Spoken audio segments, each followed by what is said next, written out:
It'd make quite the grand backdrop for a film, don't you think? Paimon's more focused on the fact that this thing is supposed to be underwater, inside the fortress of Meropide. True. And keeping up with the maintenance on a vessel this big is a lot of work. It takes a crazy amount of manpower just to keep it up and running. Oh, Paimon kind of thought it just sat there until you needed it. I wish it were that simple. The truth is, the maintenance costs on this thing are substantial, so we decided to rent it out during the festival to earn some extra mora. Besides, the inmates are the ones who keep it in good shape. Seeing the fruits of their labor put to use is a good form of social rehabilitation for them. Huh, you've really thought this through. What do you think, Xavier? Is this a good place to shoot? I've got it! Good messieurs and mademoiselles, I've got it! Gonna take that as a yes. The beginning is the hardest part, and the opening of this film has been eluding me, but now I know just how it should start. Glad to hear it. Thanks for bringing us here, Risley. Don't thank me just yet. This isn't quite a done deal. Huh? Not a done deal as in someone already rented it out?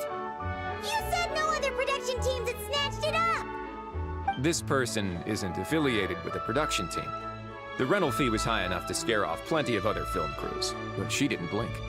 Made quite the generous offer, and didn't even attempt to haggle. Do you know what she plans to use it for?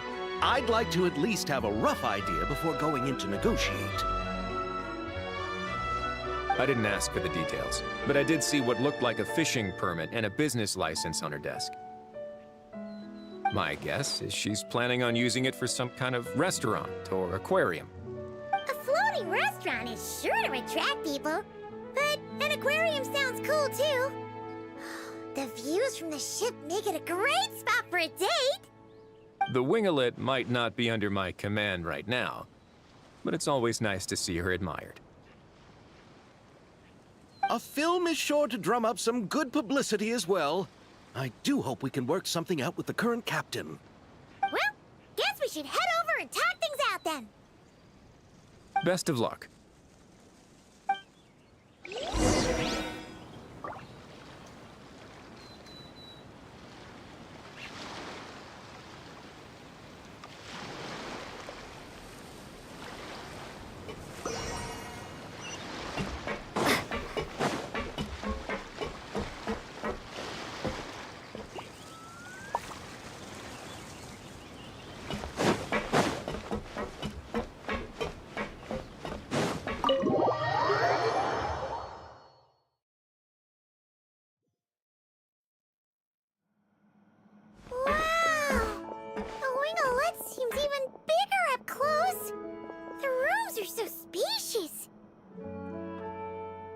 Wonder who rented it out. Hello? Anyone there?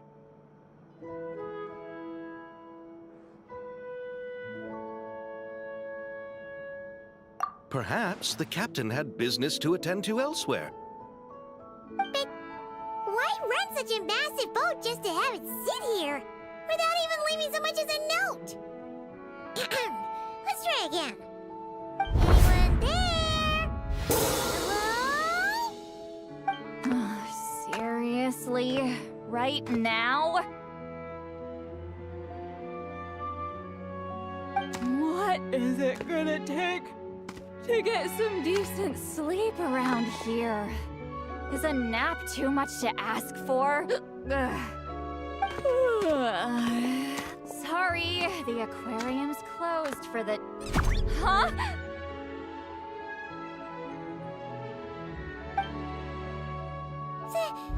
See Lolly? Traveler! Paimon! Hold on.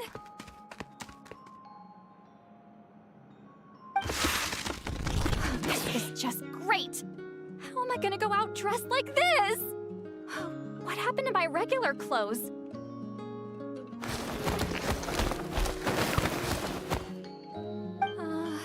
The wash!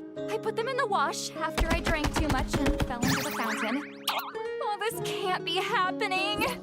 Am I seriously gonna go out like this? Think we might have caught her at a bad time. See Lolly? I don't want to hear it. Hear what? A single word about what I'm wearing. No comments, none. Is that clear? Oh, yep. Crystal.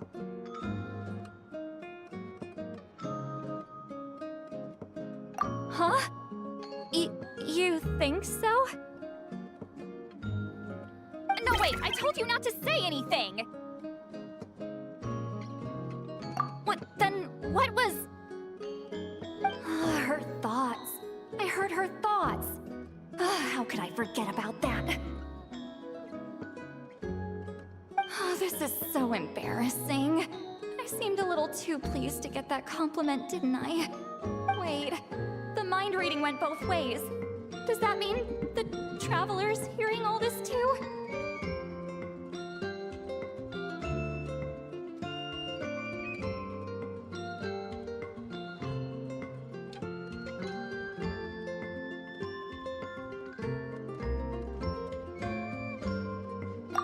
You clearly did!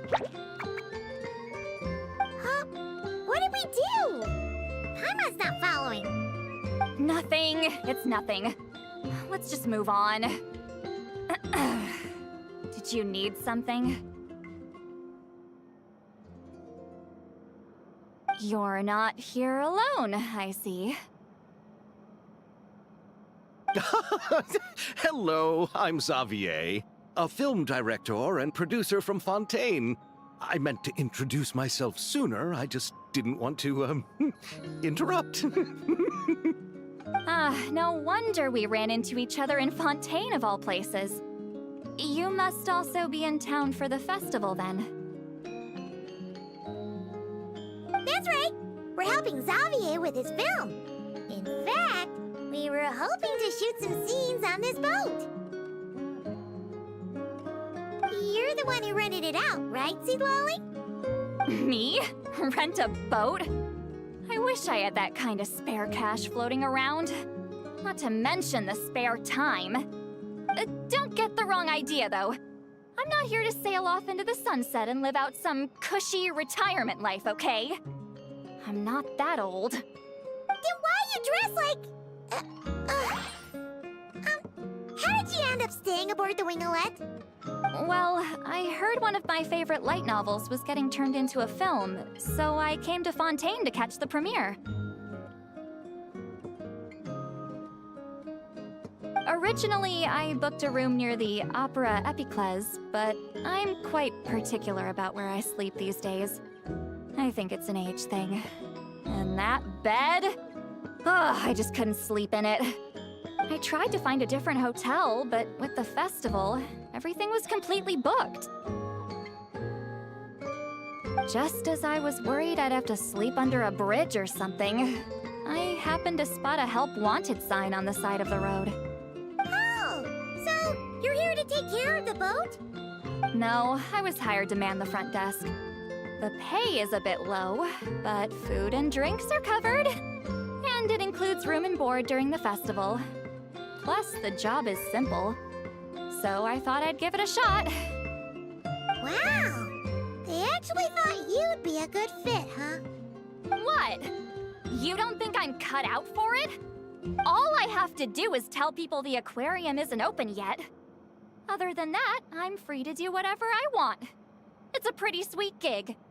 That's all? Yeah, I was also kinda shocked. But it's not a lie. Head downstairs and see for yourselves. There's nothing but empty tanks. Not a marine animal in sight. Did your boss mention anything about being open to film crews using this space? Our production was hoping to film on the deck for a few scenes. No. That never came up. You could just ask her. Oh, she's around? What kind of person is she? We should know what we're heading into. She's nice enough, I suppose. Pretty reasonable, too. Even offered for me to move to a bigger cabin if I was too cramped. Back at the Masters of the Nightwind, I'm used to being the one giving orders. But working under her doesn't feel like being bossed around. She seems to respect what I think. Wow, she sounds like a great boss. She did tell me she'd rather not be disturbed, though. She's been working on an important project, so I'd keep it brief. Got it. Thanks for the heads up. All right, the captain's quarters are this way. I can take... Wait. But I'm wearing... whatever. I doubt she'll care. Just follow me.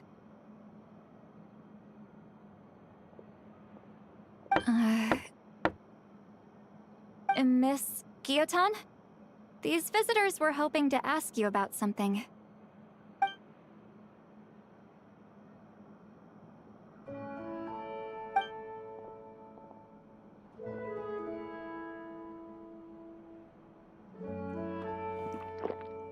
I thought I said to limit the interruptions.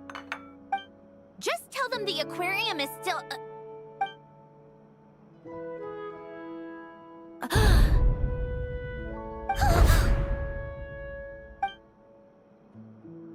Sandrone, you're here? Huh?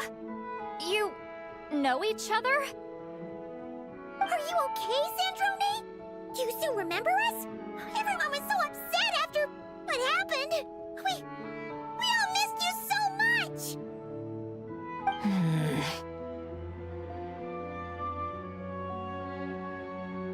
Miss Seatlolly, why don't you escort this gentleman to the reception area for a cup of tea? I have something to discuss with these two in private. Ah, I see. Right this way, Mr. Xavier.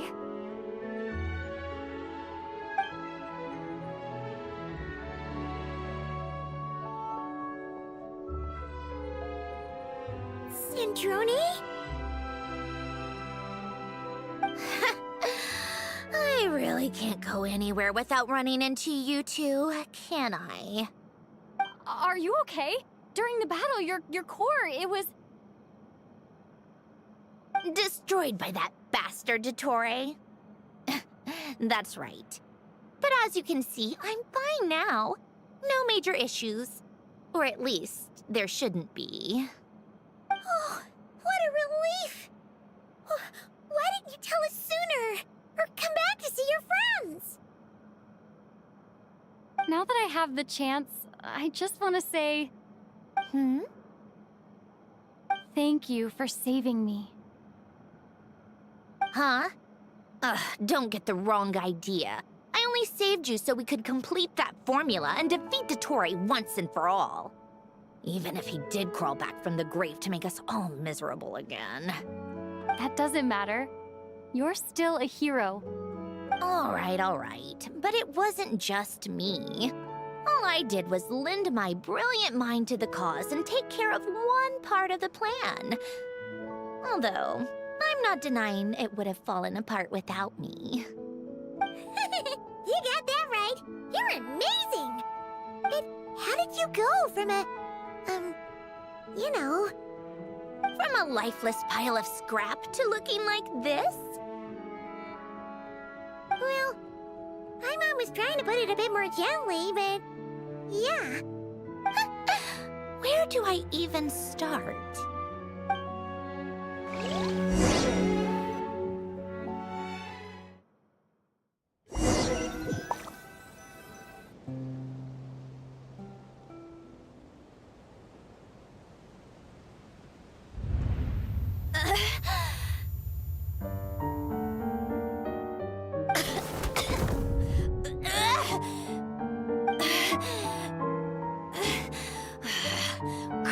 all.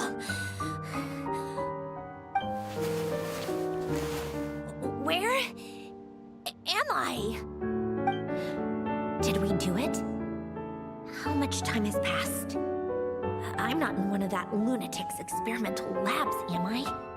Wait, Fontanian decor. Books from the Research Institute. Phew. One thing at a time. Initiate self-diagnostics. Assess the extent of the damage. Cut power to compromised, non-essential components. Then reconstruct available action modules. Severe damage to the core. Dottore, you bastard. Polonia?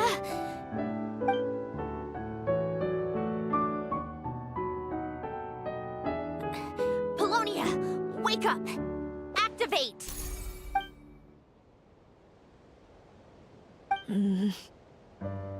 You're in even worse shape than me. Internal gears and energy circuits are barely intact. Extreme damage to the core, just like me. Rebooting is off the table. Even if I could repair the damage, I don't know if... You used up all your critical energy in those final moments, didn't you? To protect the core of that guy in the hat, and the numerological array. Wait, the array. Yes! The prototype is still here. But can I even run it in this state? Whatever. I have to try. I just need to confirm one thing. Activate the numerological array. Connect the computing core to my body. Just like I thought. It needs too much computing power.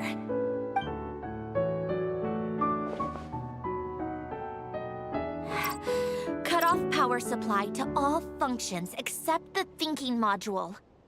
Please. I just need to ask one question. Initiate query regarding the 3 Moon Sisters. How many living moon goddesses are there in possession of the Trilunar Authority? 1. It worked. You did it, Columbina. You made it back. But how did I survive? The self-diagnostics showed damage severe enough to shut me down for good. What triggered the reboot? Huh? A built-in message? Only visible after a core reboot. The final gift. Alen! Were you the one who gave me the second chance? But why now? What activated it? What is that? A vision? Wait, no. It's a stellar linchpin?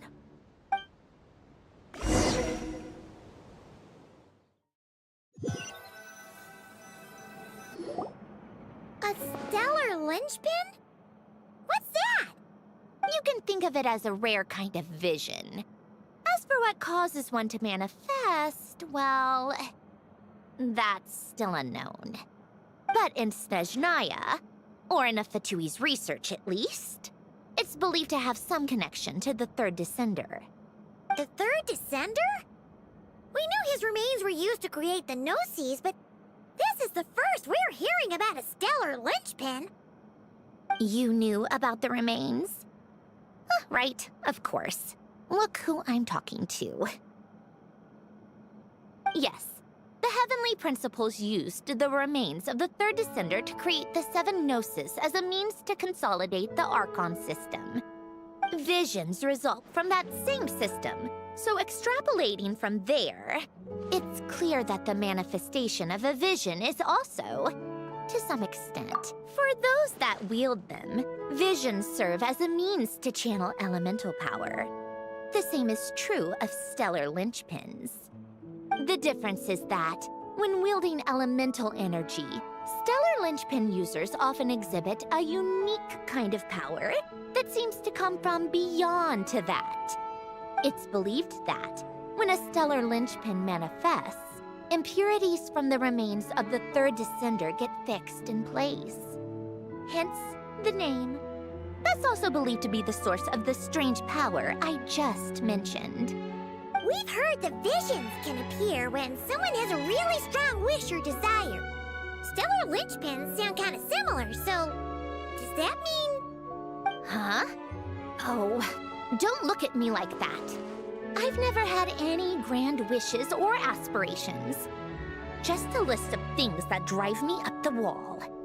So if you're asking why this thing appeared, I have no clue. All I know is that without it, the gift Elen left me, this built-in second chance, never would have triggered. The damage to my core was too severe. But thanks to the stellar linchpin's manifestation, it did trigger. And after my core rebooted, I was able to repair the damage to my body. I also managed to import the numerological array, along with some of Polonia's surviving algorithms, into this form. Wait, does that mean Polonia is... Yes. Unfortunately, Polonia is... beyond repair. Oh, we're so sorry to hear that. But you also mentioned something about a final gift? Yes. Elen often spoke to me about wishes and desires when he was alive. I suppose he thought there might come a day when I wished for something, and was willing to sacrifice my own life to fulfill it. So he left me a chance to start over.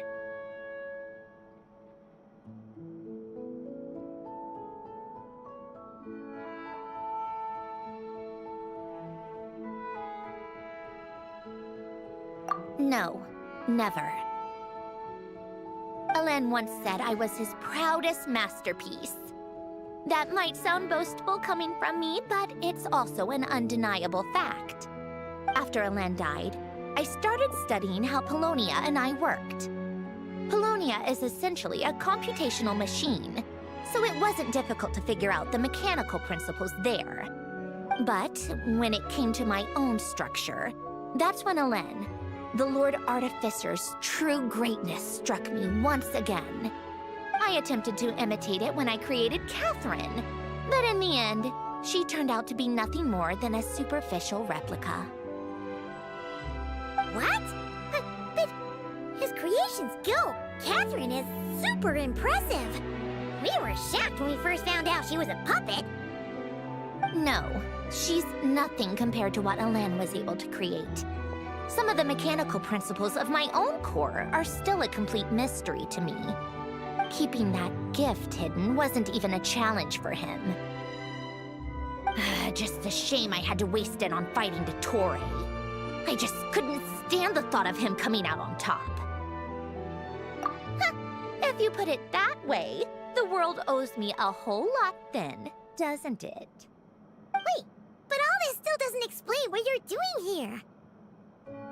Risley said you rented the ship and even had some kind of fishing permit? That's because I'm trying to go back to the place Elen and I lived when he was alive. My former home, I suppose you could say.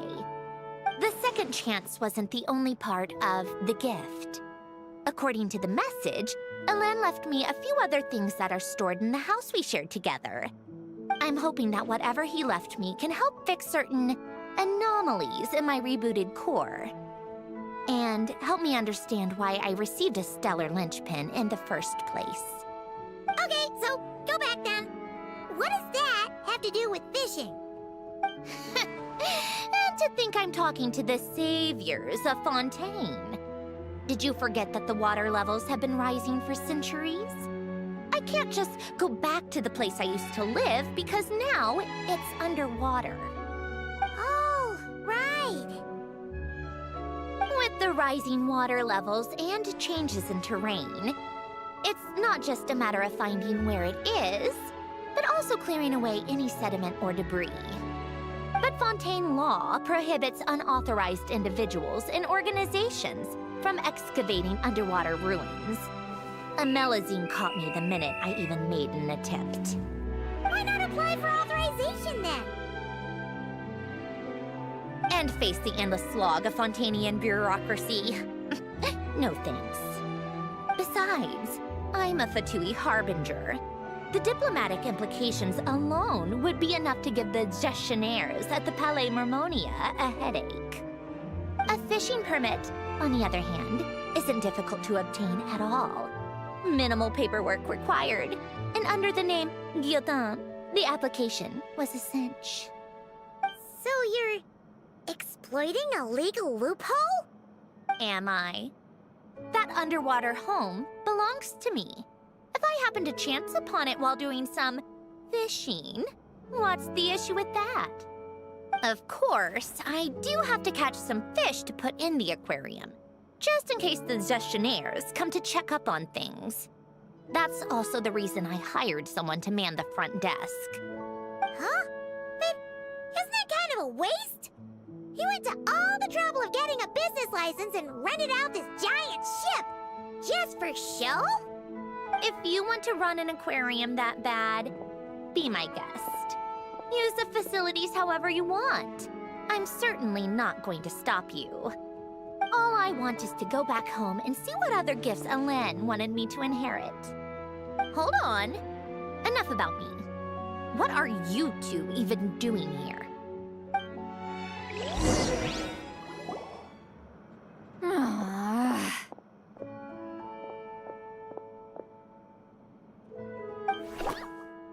Seriously? They've been in there forever.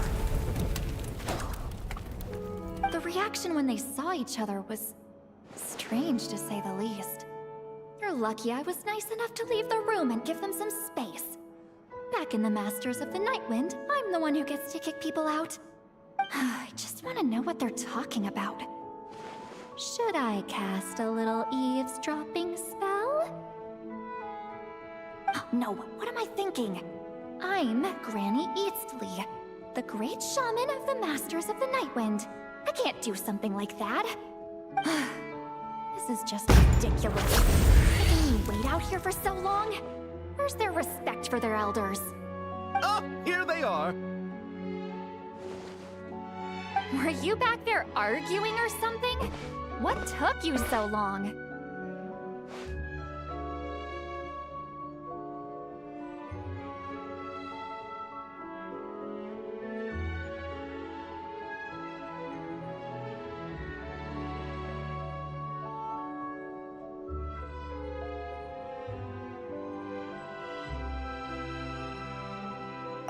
The two of you are already acquainted with Miss Guillotin, then? Oh, yep. But don't worry, we got everything sorted.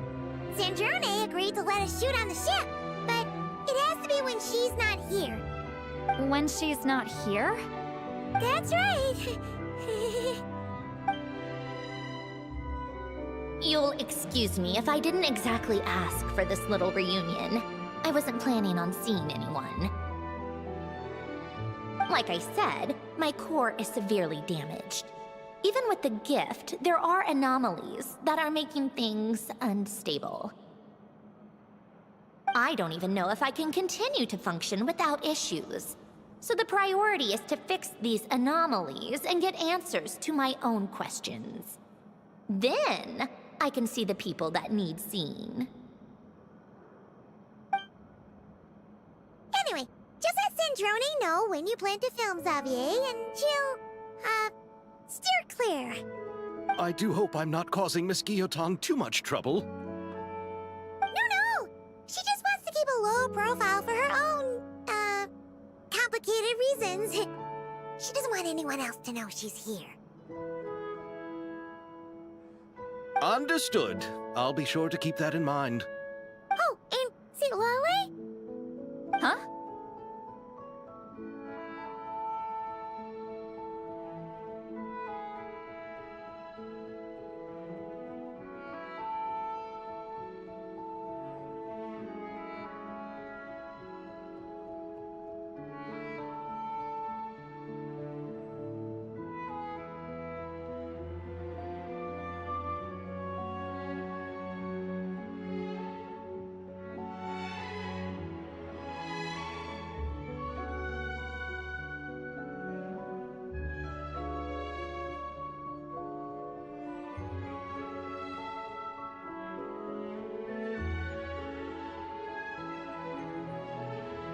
You mean Miss Gyotan?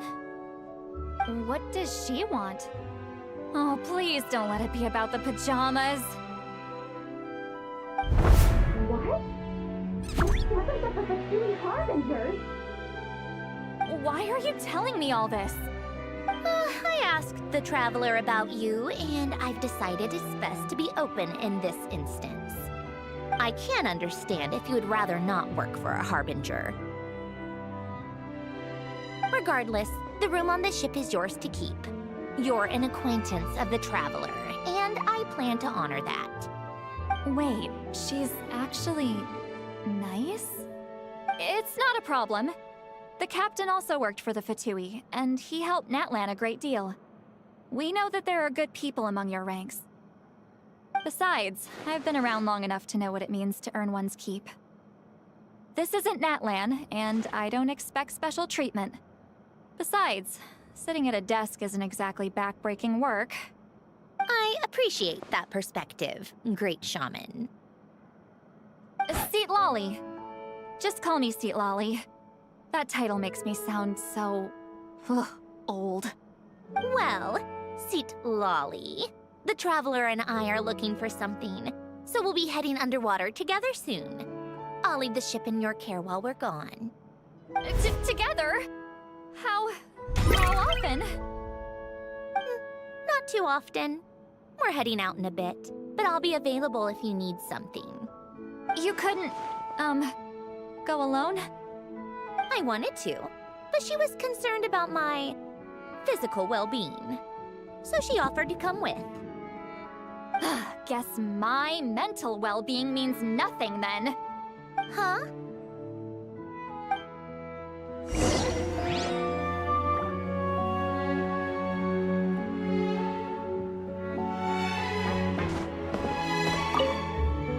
Just be quick about the whole thing, okay?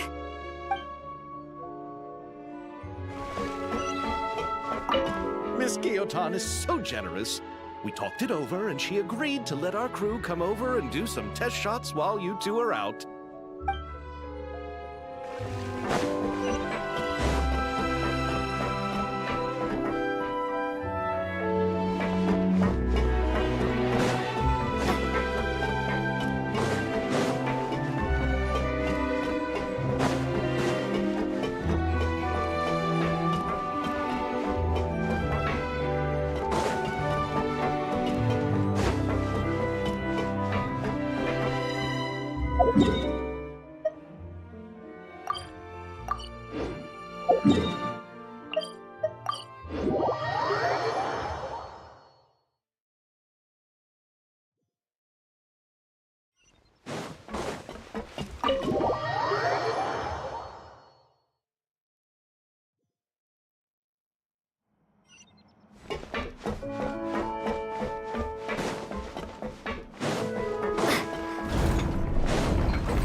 All right. Our first stop is the Beryl region. After Alain left the Fontaine Research Institute, he lived in seclusion somewhere around there.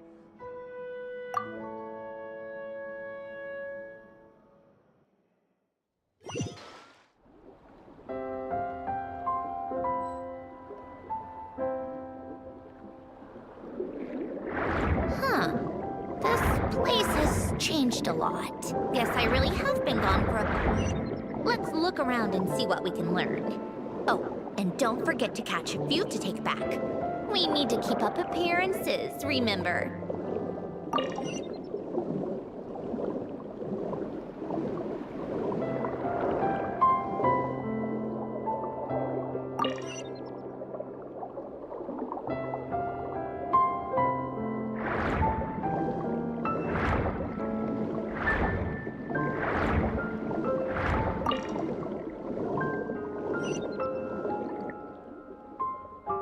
Poisson isn't too far from here, right?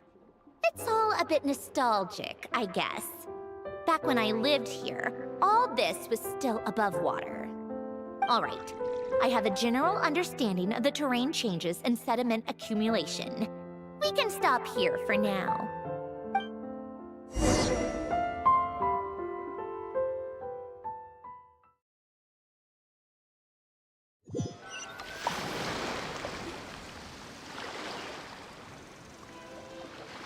went smoother than expected.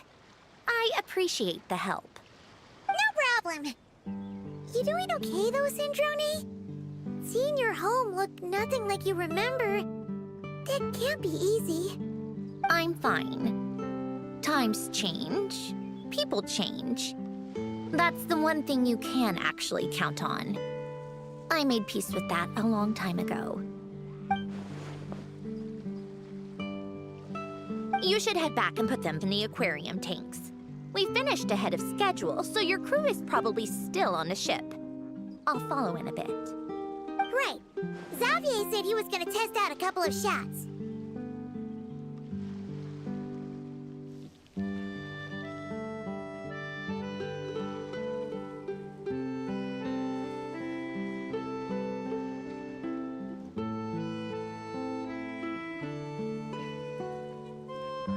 I'm sure. I want to take another look around on my own. Okay then.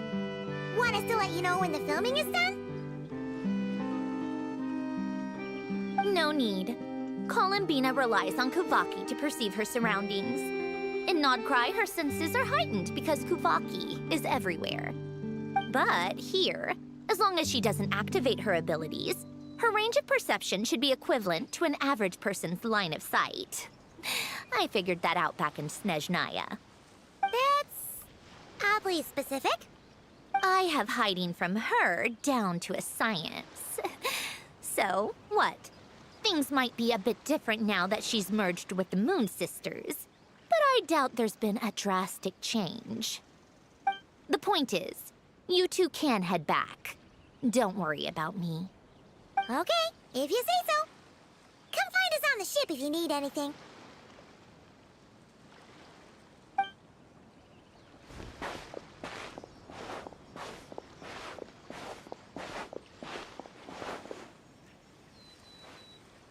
What did you leave for me, Elen? Did you know I would come back? Or did you make it so I would have to?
They're filming over there.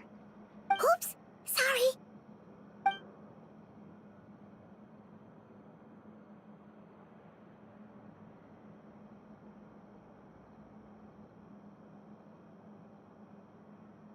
What's your take, Detective?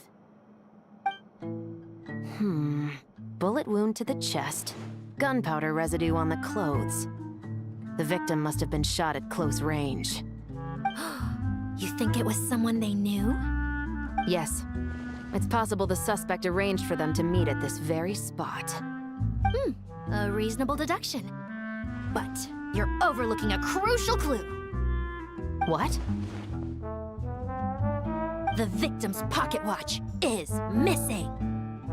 And cut! I think we got it! Good work, everyone! Phew, finally. Acting was nerve-wracking for me when I first tried it too. Just loosen up, and you'll get used to it in no time. Shabras! Charlotte!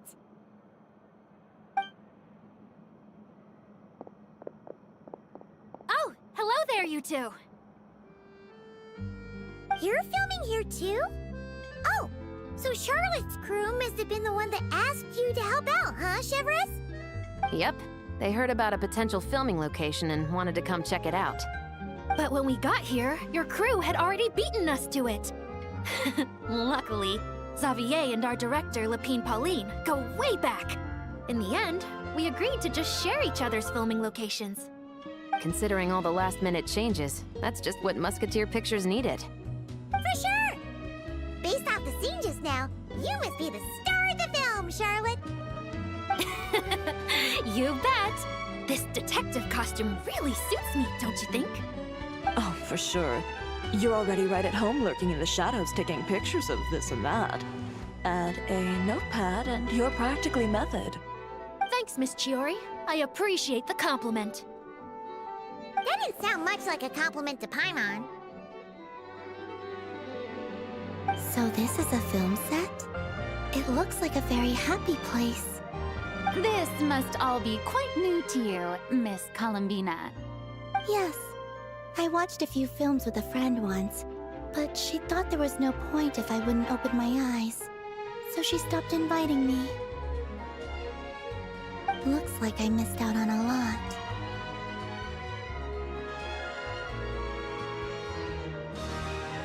True, but being an actor seems like a tough job. Huh? Most people would swap lives with an actor in a heartbeat. The lifestyle is so glamorous, and the pay is more than generous. But they have to act out lives that aren't their own, with the whole world watching on in judgment. If they don't do it justice, it must feel like they're letting people down. That's exactly how it feels. This young lady has quite the unique perspective. Well, that's true. But these actors are here because they want to be and they think it's fun. Most of them, at least. Not to mention, the film we're shooting is based entirely on you, Miss Columbina. You just need to be true to yourself. I don't have to pretend to be someone I'm not? Not at all. Authenticity is what we're after. For example, this first scene opens with you on the boat, sailing to your friend's homeland. You just need to think about that moment in the story and picture how you would feel. Oh, okay. We're all here? Wonderful! Let's head to the deck and get shooting. Oh, and this is for you, dear Paimon, your clapperboard. Whoa!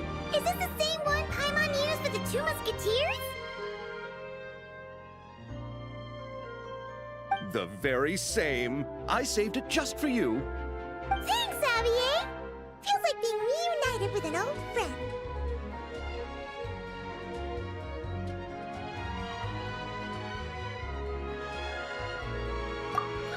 Of course! That said, I have a different job in mind for you this time, traveler.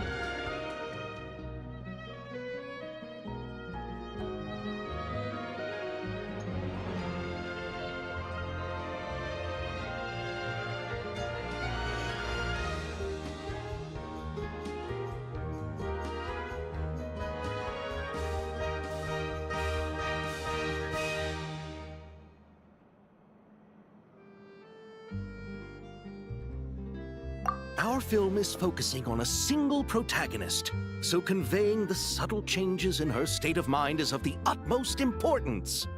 In addition to the actor's own performance, another way we can convey that is through lighting. Huh? But there's already a lighting specialist, isn't there? Yes, but it's clear the Traveler and Miss Columbina share a deep bond.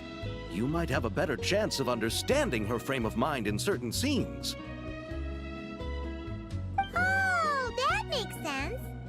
So, what do you say? Willing to take on the role of lighting specialist?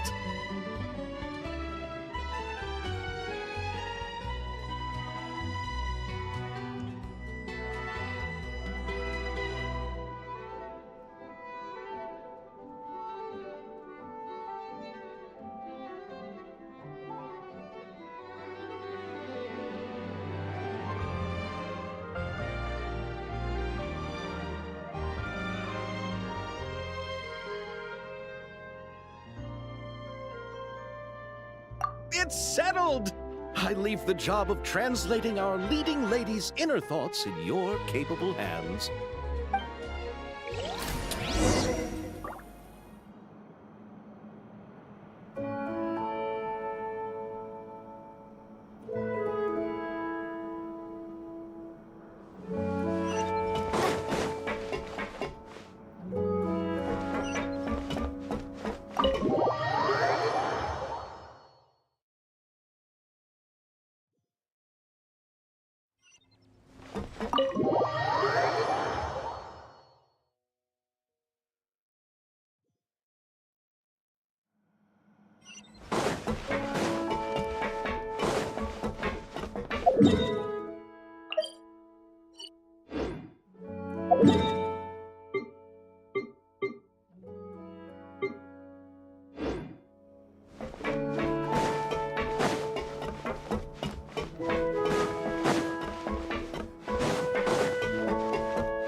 Paimon's having a bunch of fun filling up this aquarium.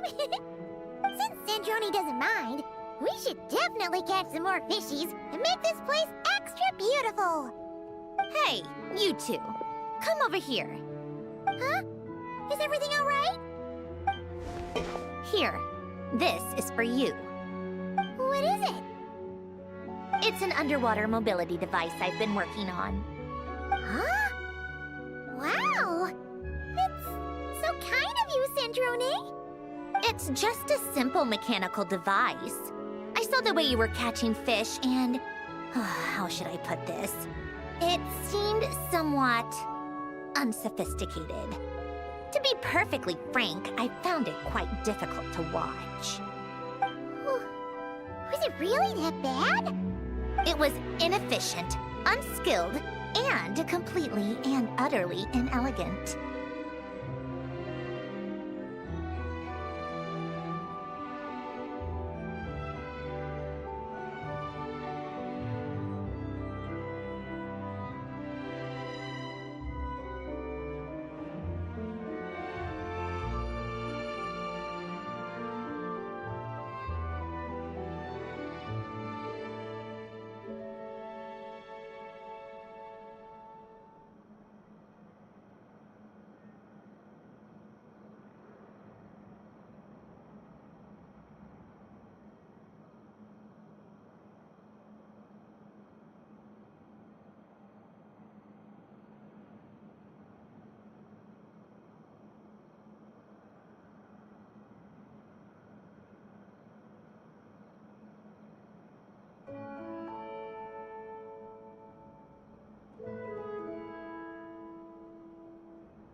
No need to apologize. Everyone has their own ways of doing things. But seeing as you plan to keep adding to the aquarium, it might be best if you use this device. The waters of Fontaine are home to more than just harmless ornamental fish. There are plenty of predators who could do you some real harm. This device will not... All right. Oh, and if you're going for a swim, go now. And don't forget to tell me what you think of the device. I can always make more adjustments if you have any feedback.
right, without any further ado, it's time for production on our film, A Homecoming, to officially begin! Turning it over to you once again, Director Farina. All right. Positions, everyone! Camera operator, clapper loader, get set up. Let me know when lighting is good to go.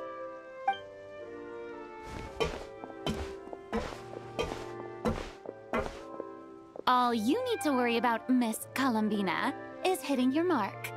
Other than that, just focus on immersing yourself in the emotions of the moment. Okay.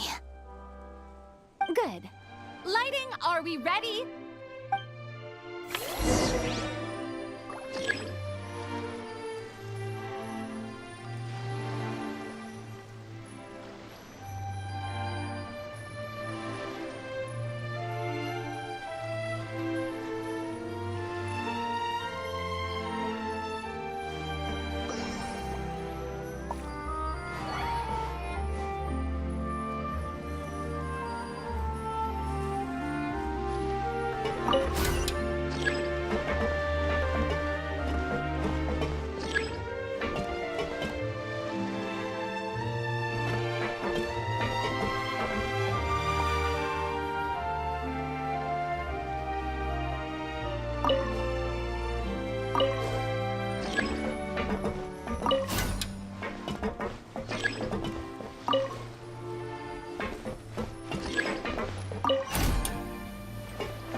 Ready.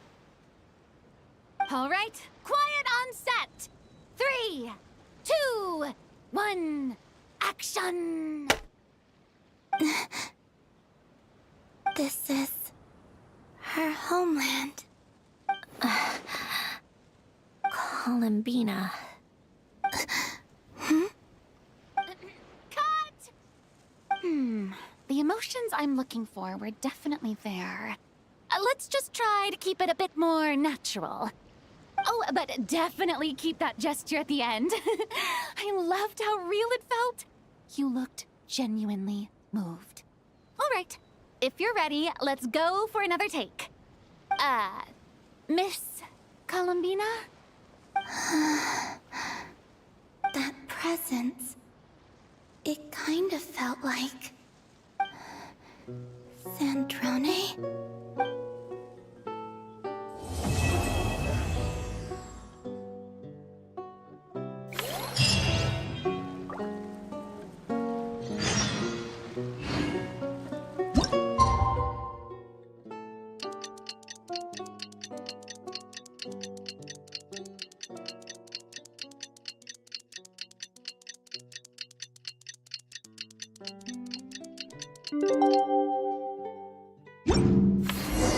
Sandrone said that if everything goes smoothly, we should be able to pinpoint the exact location of her home today. Let's head to the Wing-O-Land and meet up with her.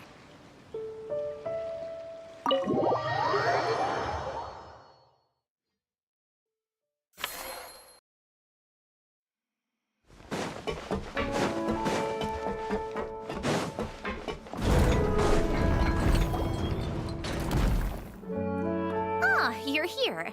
We should get going then. Xavier and the others should be filming soon. How's it going?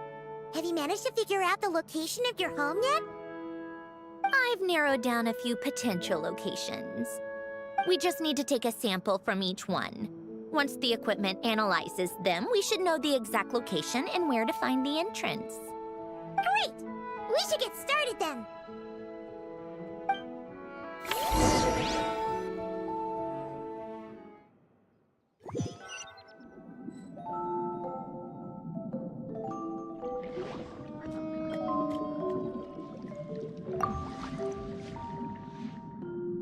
All right, let's get a move on. That should do it. Let's head back. The filming should be just about done. We made good time. We might even know the location by the end of the day. You sound pretty happy about that. Do I? I suppose I've just had enough of these anomalies I've been dealing with. The sooner I can fix them, the better. Anyway, enough chit-chat. We have work to do. Oh, but let's head in through the side door. I don't want to run into the crew on the deck.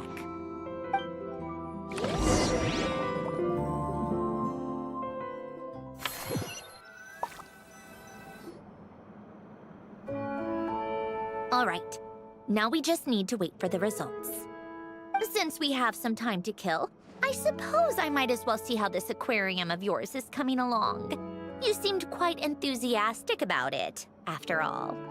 It's really coming together.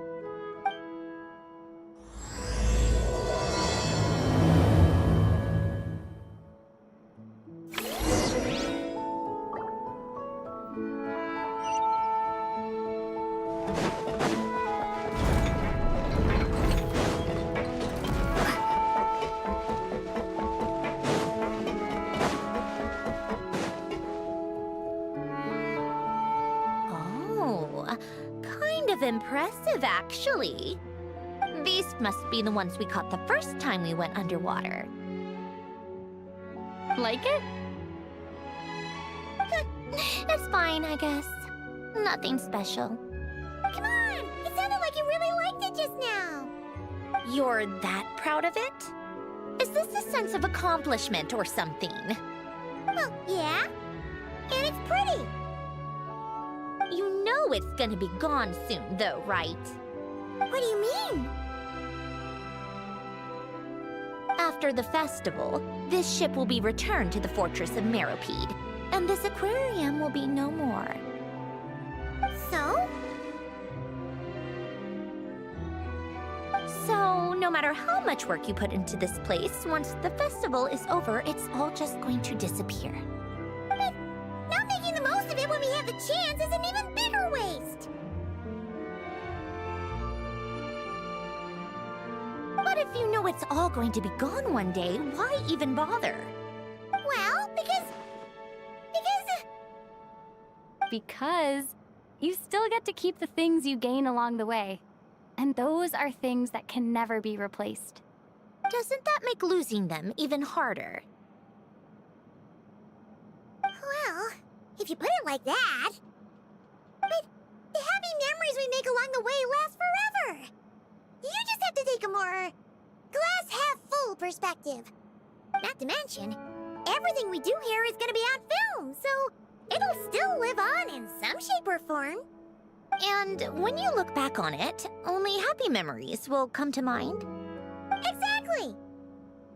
So it's about finding joy in the process itself. Traveler! You're back already? What's wrong with that? You say that like it's terrible news or something. How did you get here? I didn't see you on the deck. Oh, never mind. We need to help Miss Guillotin hide ASAP. The crew is heading over here to shoot any second. What? They should be done by now. There was a mishap earlier that cost them some time. I was waiting on deck so I could warn you the minute you showed up. Anyway, you should head back to the captain's cabin right away. They're gonna be here any minute now. Finally! That's a wrap for the scenes on the deck. Wouldn't have taken half as long if the wind hadn't snapped our equipment in two. Uh-oh! Too late! Change of plans then. You'll just have to hide. Hide? And where exactly am I supposed to do that? Oh, there's a box over there! You can get in that! Huh? You expect me to... Do I need my makeup done for the next scene too? For the love of... Let me see. Maybe just a quick touch-up. Huh? Traveler and Paimon? What are you doing here? I thought you took the day off to take care of something. Huh? Oh, well, It didn't take as long as we were expecting, so we came back early. What about you guys? You're still not done shooting for the day? No. We ran into an issue that, set us back. It meant Miss Charlotte's crew wasn't able to wrap either. We both still have scenes to shoot in this aquarium. Oh, that's not ideal. For several reasons. Let us help them. The sooner we wrap, the sooner everyone can get some rest. All right. Thanks, you two. Miss Charlotte's crew can go first then. If I'm not mistaken, you still have a night shoot later. Thanks, Director Farina! Of course. Fellow artists should help each other out where we can. Agreed. Well then, camera, lights, get set up. Actors, give your lines a quick once-over. Let's try to get this in one take.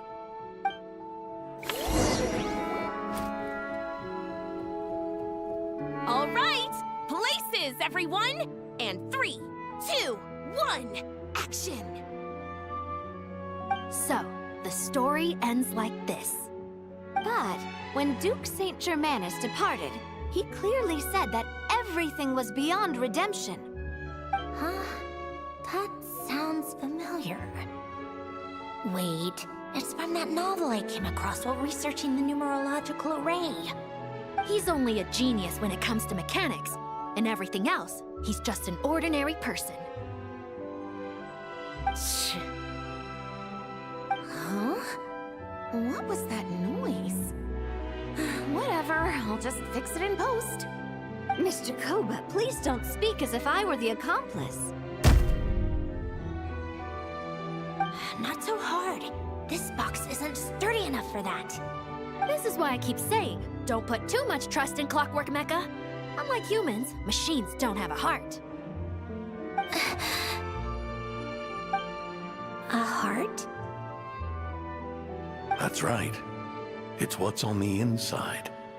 It's also referred to as someone's soul, or likened to free will. You can think of it as a person's core, what makes them unique. In general, though, people don't believe machines are capable of having a soul. You said my emotion module was faultless. It is, but that's not quite the same thing. Do you think I have one then? A heart? I don't think so. I know so.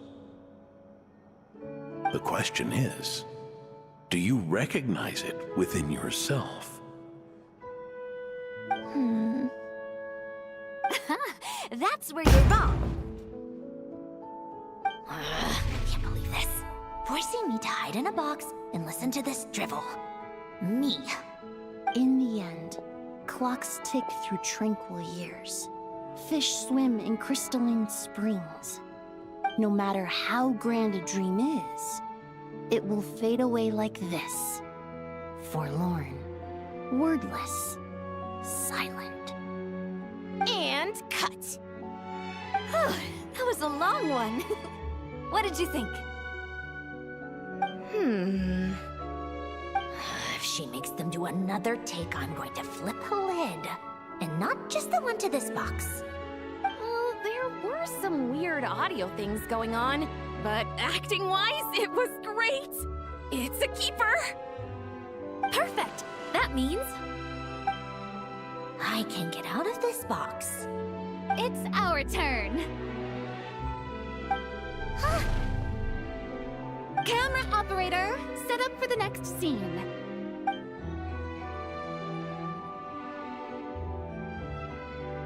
In this one, our protagonist peruses an aquarium in a foreign land and gets swept up in memories of her friend. So, in terms of lighting, that's the vibe we're going for. Got that? Shoot. Paimon thought there'd be a break and Zandroni could slip away. What are we gonna do now?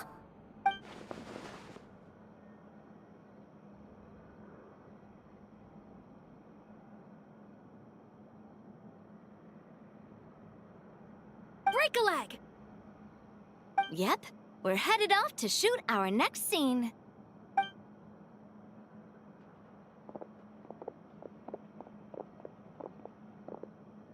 All right, quiet on set! We're about to start rolling. Ready, Miss Columbina? Miss Columbina? I think she would like this. Quick, we should roll on this. It doesn't forage with the others, or prey upon its smaller kin. Instead, it remains where it is, cradled in the coral's quiet beauty, as though the raging cyclones above are of no consequence. And yet, she still stood before the cyclone in the end. So I think that story has it wrong. She is no different than us. She has a heart. Columbina.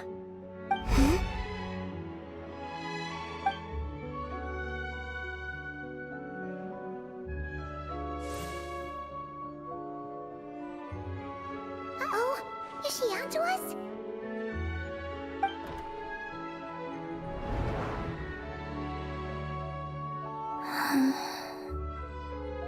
What is she doing? Cut! You okay, Columbina?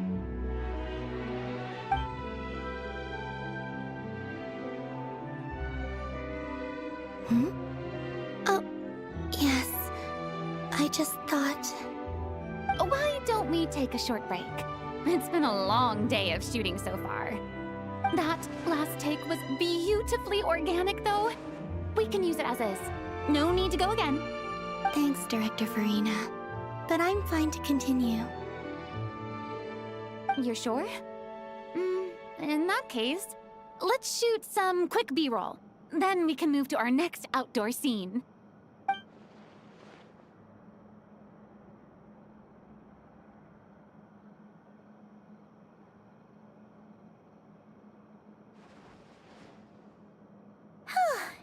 We're in the clear this time.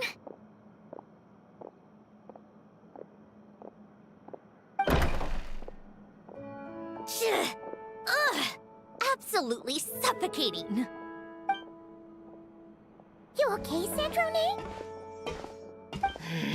Right as rain. Come on, let's go check the test results. It's time for me to go home.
All right, it should be around here. Give me some space. I'll activate the water insulating mechanism.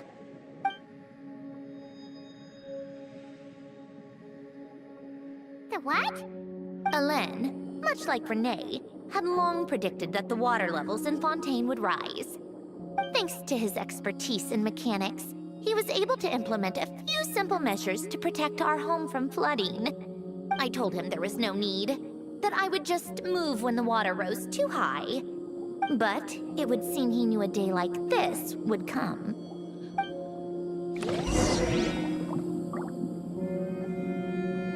All right, the silt has been cleared away.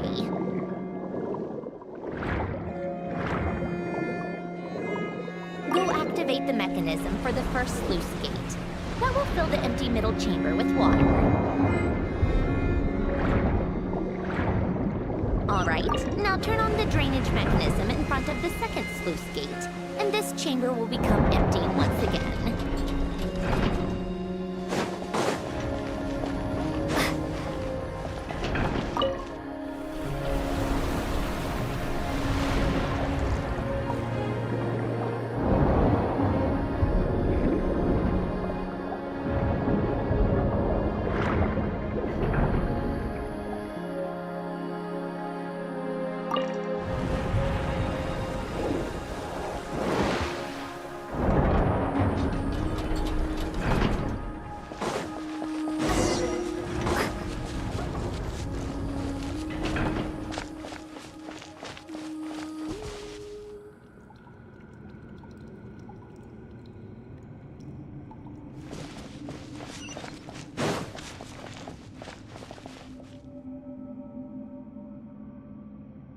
So, this is where you used to live?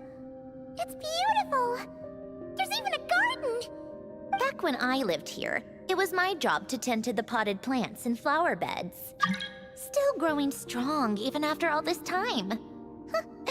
Who would have thought? If the weather was nice, I would take Alen out in his wheelchair and we would go for a walk. Before long, we started bringing Polonia along too. Come to think of it, I was the only one who could get around easily back then.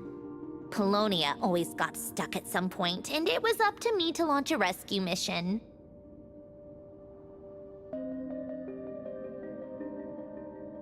Happy? I suppose they were. Uneventful, but pleasant. Repetitive, but peaceful. It was like living in a world where time didn't exist. Of course, that was all just an illusion. Death still awaits all of us at the end. Oh. All right, enough standing around. Let's head inside.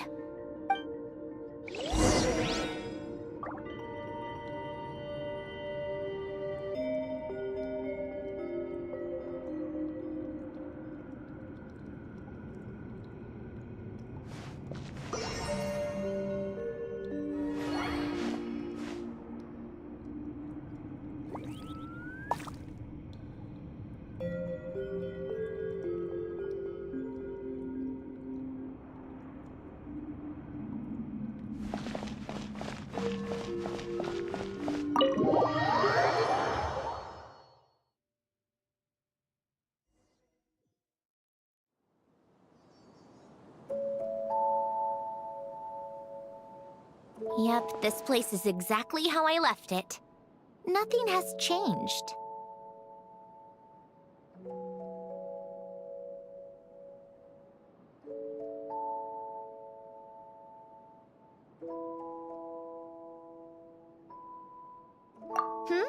What is it?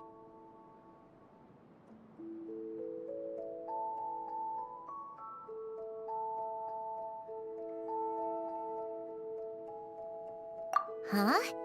How did you get... Oh, Arlecchino gave it to you, didn't she? And you... read the whole thing. Just so you know, a lot of that was written a long time ago. At that very desk, to be exact. Anyway, since you've already read it, you should just hold on to it. I can always start a new one. Well, feel free to look around. I'm going to start looking for the gift Alen mentioned. Oh, but be careful with the stuff around here. I'm not saying you can't touch anything. Just try not to choke on the dust. Polonia.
Oh, I played with these when I was little.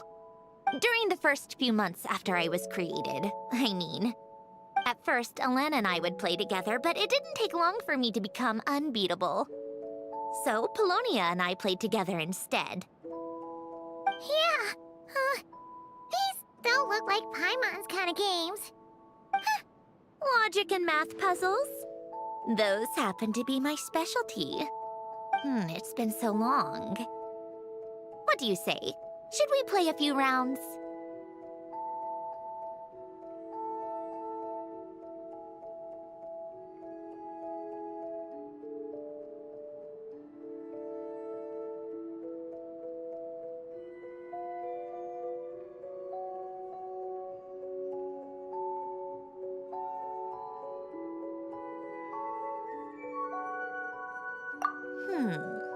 Let's go with this one. The gears on the left are stacked from largest to smallest. The goal is to move them to the other side in the fewest number of moves. Just remember, you can't stack a bigger gear on top of a smaller one.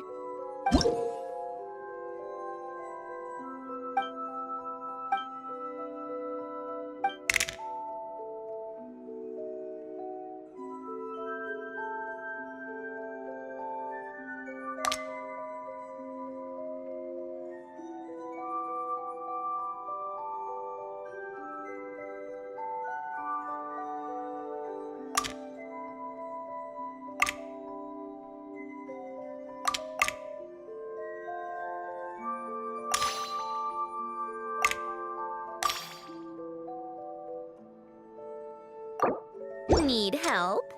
You seem stuck. This should go here, then this here, and done. Well, what did you think of the game? You showed quite a bit of promise, too. We should do this again sometime. There are other puzzles we could try.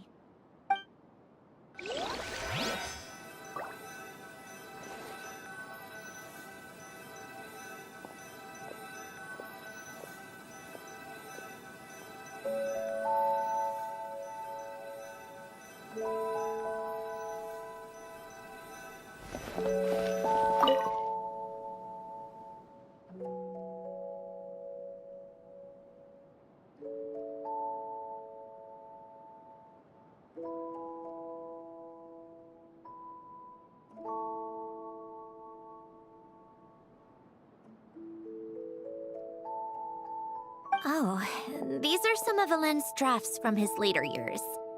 Just casual doodles, really. And these are just some unimportant letters. I couldn't be bothered to sort through them before I left.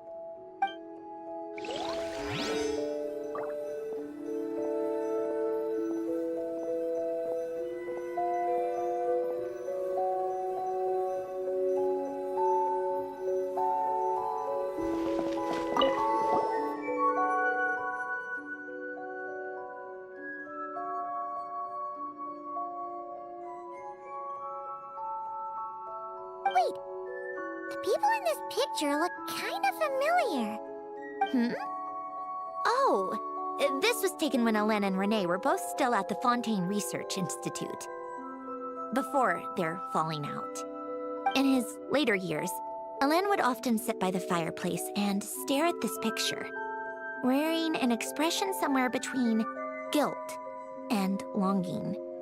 He said he sometimes regretted not helping his friend when he needed it most, even if just to stop him.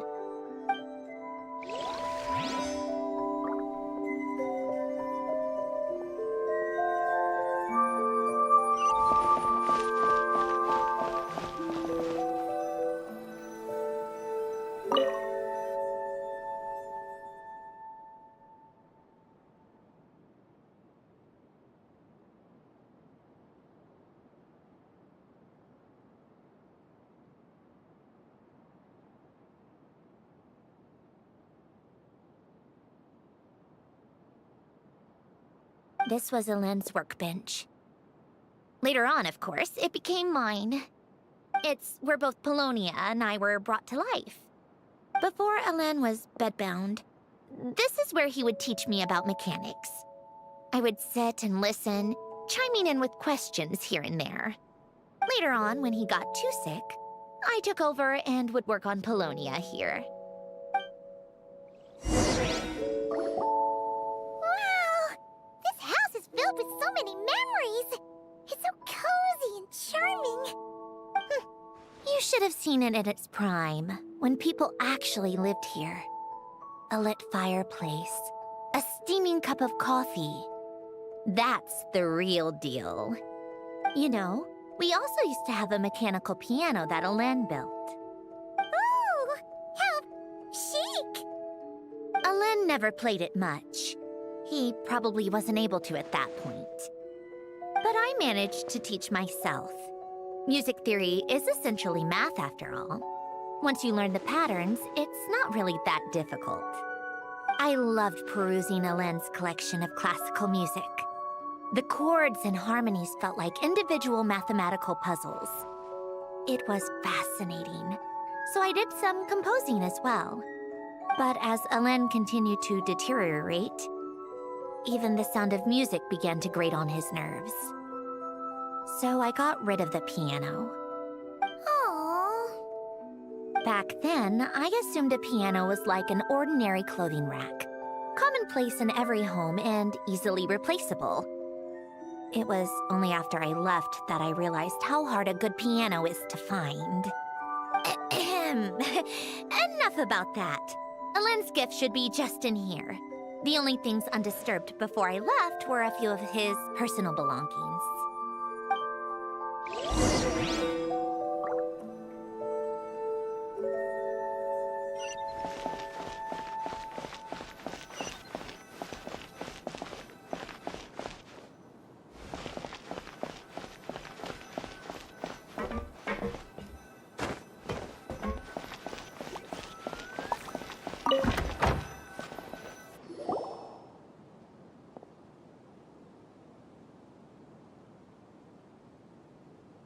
Wait, there's a hidden compartment at the back of this box. Looks like it's locked with some kind of gear mechanism. Knowing you, Alen, I'm guessing it goes like this, then like this. Got it. Am I a genius or what? Let's see here. A box? Well, you gonna open it?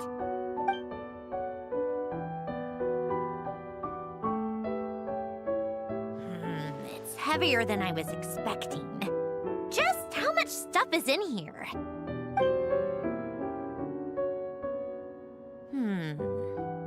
A letter? And a bunch of junk underneath it. None of it seems that important.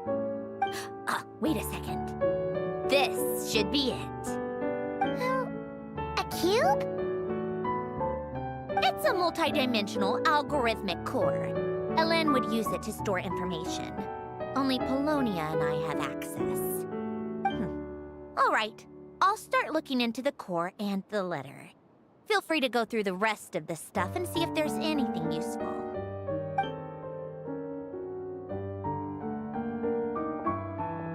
Okay. Hold on. There's another picture in here. This one has writing on the back. A snapshot of you playing among the plants shortly after you were born. You seem to like these flowers a lot. May you grow and flourish just as they do. Huh? Wow! Look how happy you are in this picture. You've changed a lot since then, huh? What's that supposed to mean? Just that you come off kind of aggressive sometimes. Or, you know, annoyed at everyone around you. Well then, people should stop being so annoying. It's not like I'm the one with the problem. Of course not. Oh, here's something else. Looks like a piece of paper torn out from somewhere. Today, I solved another math puzzle and made a breakthrough on a construction problem the Institute has been stuck on for years. Am I a genius or what? No, wait, that's From now on, I should should have people address me as Her Highness the Clockwork Princess, Unraveler of all reason. No, nope. No more of that. I thought I tore this page out. You wrote this? Then how did it get... Wait, there's more writing at the bottom. You seem to have developed a distaste for this particular entry, considering I found it in the trash. I'm sorry, but I could not help but hold on to it. Forgive me. Lynn! Don't be embarrassed. Everyone goes through a phase like that. Nonsense! I wasn't even the one who wrote that.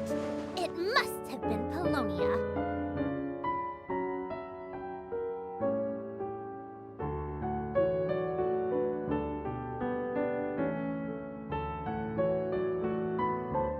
That's enough.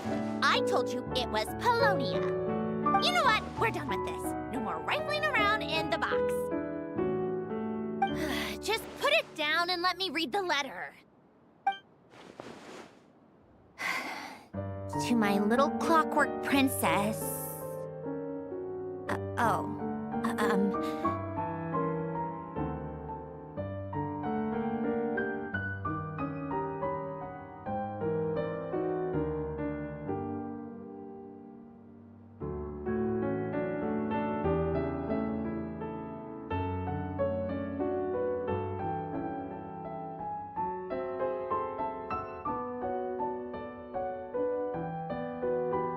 Not another word. Got that? If you're reading this, You've most likely received the gift I left for you. I just hope you didn't stumble across all this while cleaning out my effects or something trivial like that. I once asked if there was something you wished for. Do you remember that? I wonder if time has changed your answer. Regardless, I have another gift. A formula that will allow you to come face to face with the anomaly inside of you. If you even still call her that. Why this gift? To understand that, allow me to wax poetic on the soul once again. I would ask you to stick with me until the end, but I know you will. You always have. I believe a person should be born twice over in their lifetime. First, there's the birth that grants us life. Then, the birth of the soul. It's a matter of transforming the life bestowed upon us into the life we choose for ourselves. And to do that, we must look inward. We must make a conscious choice to define the meaning of our life instead of allowing the happenstance of our existence to pass us by. This is the process of recognizing the soul that lives within us. You are my proudest masterpiece. I told you that long ago. But to me, you have never been a creation or a machine. To me, you're just like the rest of us. You have a heart. In fact, some theories think of the human brain as nothing more than a machine, and thought the product of its computations. So you see, perhaps we're not so different after all. Your inner machinery is just far more advanced than most. No matter how one looks at it, the heart is a complex thing, a place where logic and reason collide with our emotions. Your computational capacity allowed you to become sentient and develop logical reasoning, but it also granted you something that, on the surface, might seem contradictory: emotion.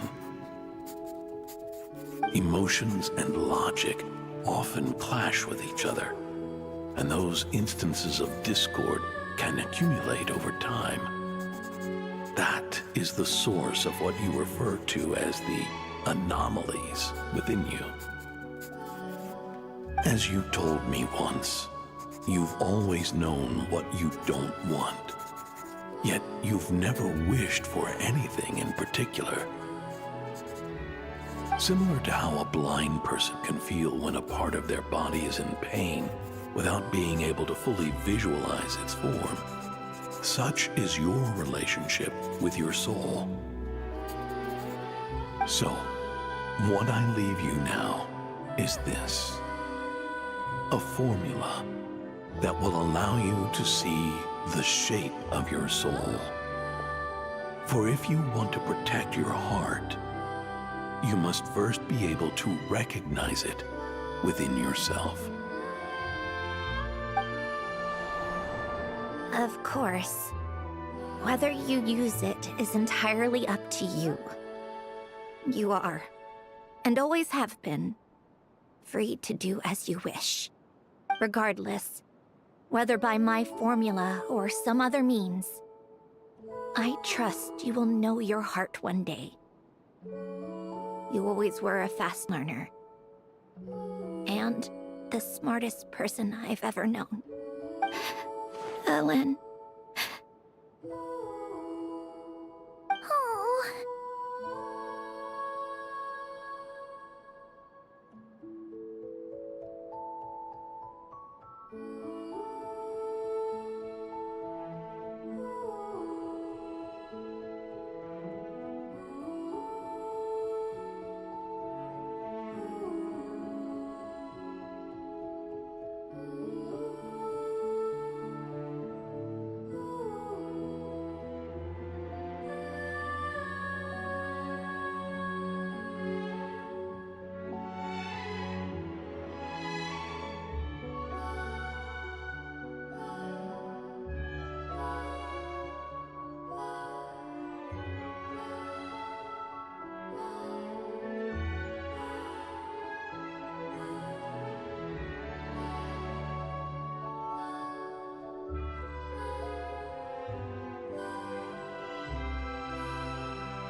I'm fine.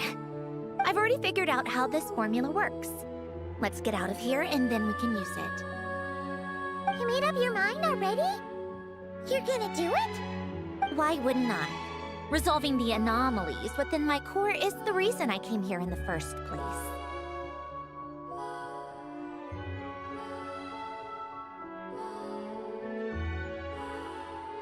No, I can do this on my own.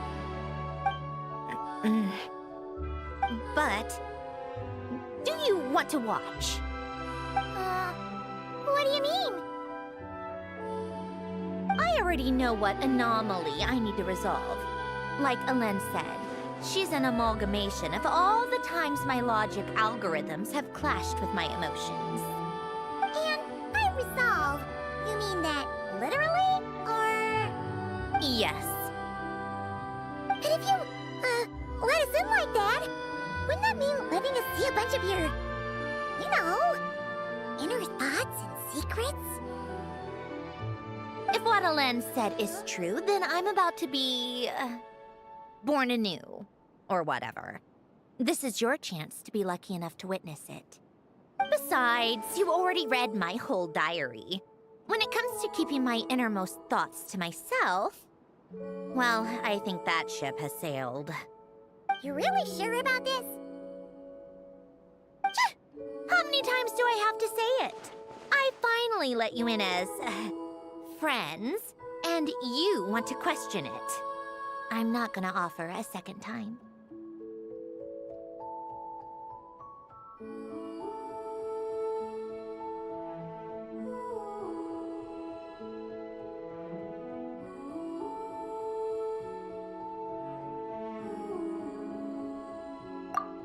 Enough with the mushy stuff. Just follow me.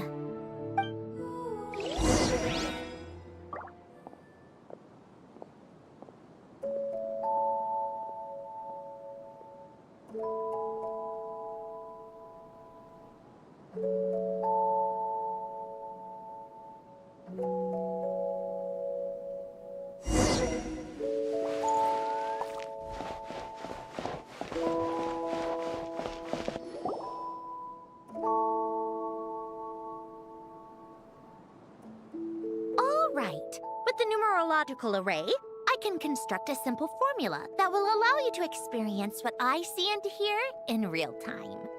Oh, just like St. Lolly's scent-sharing technique. Been there, done that. Huh, sounds like that shaman has some tricks up her sleeve. The arcane and the mathematical are both fundamental laws of this world. Being able to achieve a similar result through both isn't surprising. Anyway, let's get this show on the road. But no comments from the peanut gallery, okay? I know I offered, but I still don't want any interruptions.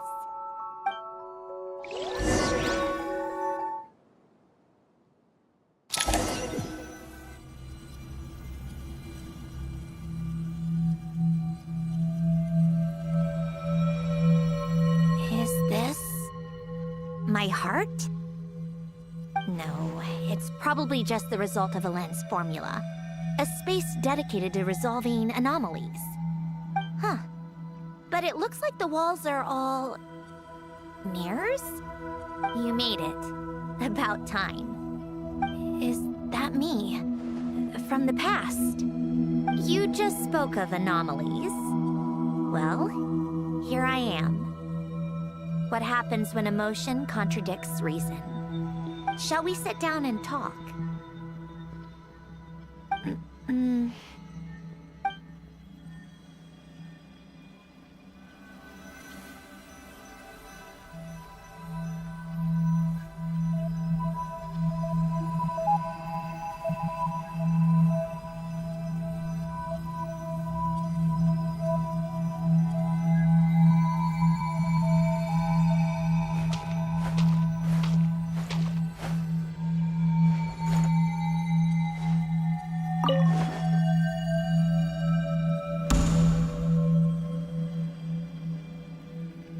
That should do it.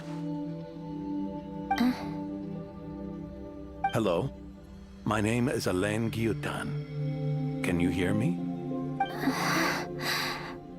Brings back memories, doesn't it? The time we spent here. Here. I want you to have this. A notebook? You can use it to write things down. I don't need to write things down. I have unlimited memory. Even so, some things are more important than others, right? You can use it to write about the things that matter. So you wish me to carry out a basic priority sorting operation? I suppose you can think of it like that for now. But journaling is also an act of finding oneself. Much like we use wooden stakes to guide a plant to grow in a certain manner, what we choose to write down gives the soul much-needed direction. In the act of choosing what to forget and what to hold on to, we decide what kind of person we want to become. I don't understand. Like I said earlier, I don't need something like this. This is where we were born, where our life began. Mornings of tending to the garden, afternoons spent cleaning, reading, or studying. Evenings of cozying up by the fire, listening to Alen share stories about his past. Alen, What is it? what are you drinking? Oh, this? It's coffee. It, makes me more productive. I want to try it. Oh, okay. Here.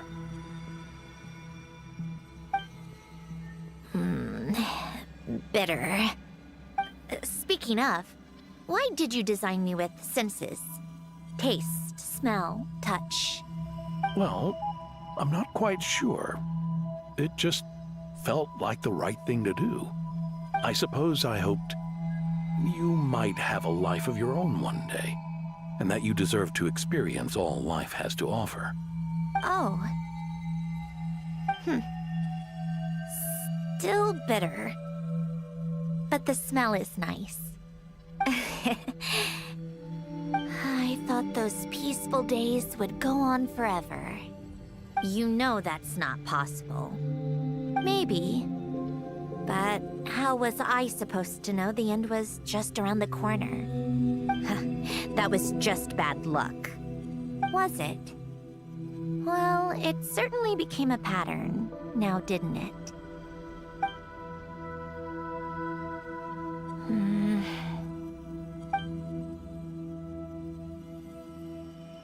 Over time, one of the habits we picked up from Alen was a love of coffee.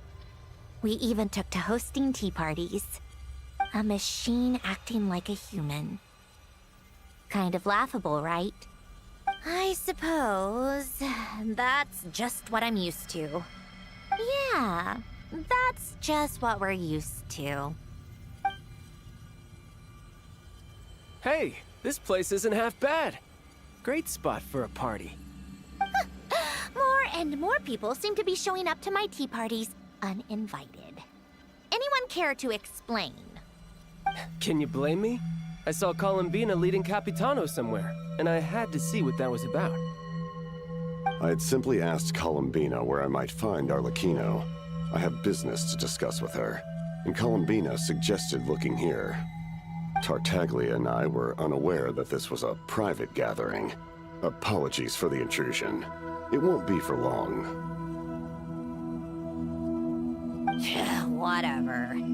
Just add it to the list of annoying things that have happened today. What's one more? Since you're here, you might as well stay for a cup of tea. See? Told you she wouldn't mind. Much obliged, Sandrone. Well, look who we have here. Good thing I brought extra desserts. This has turned into quite the occasion. Capitano, I was just about to go find you. Pardon the intrusion.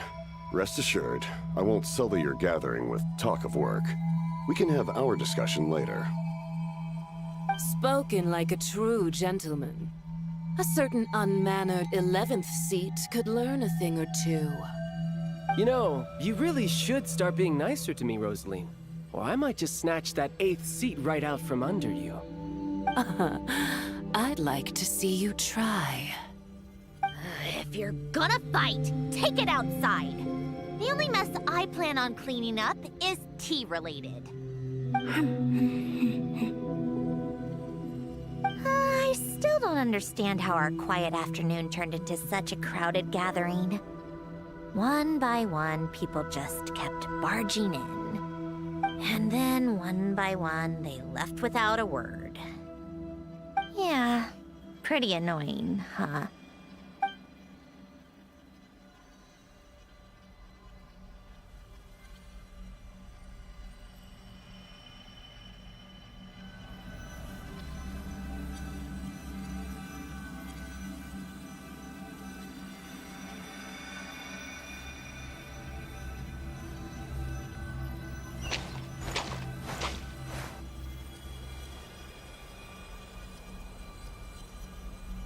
Of all my days with the Fatui, the times I spent with you Arlecchino, and Rosaline. They were my favorite. Goodbye, Sandrone.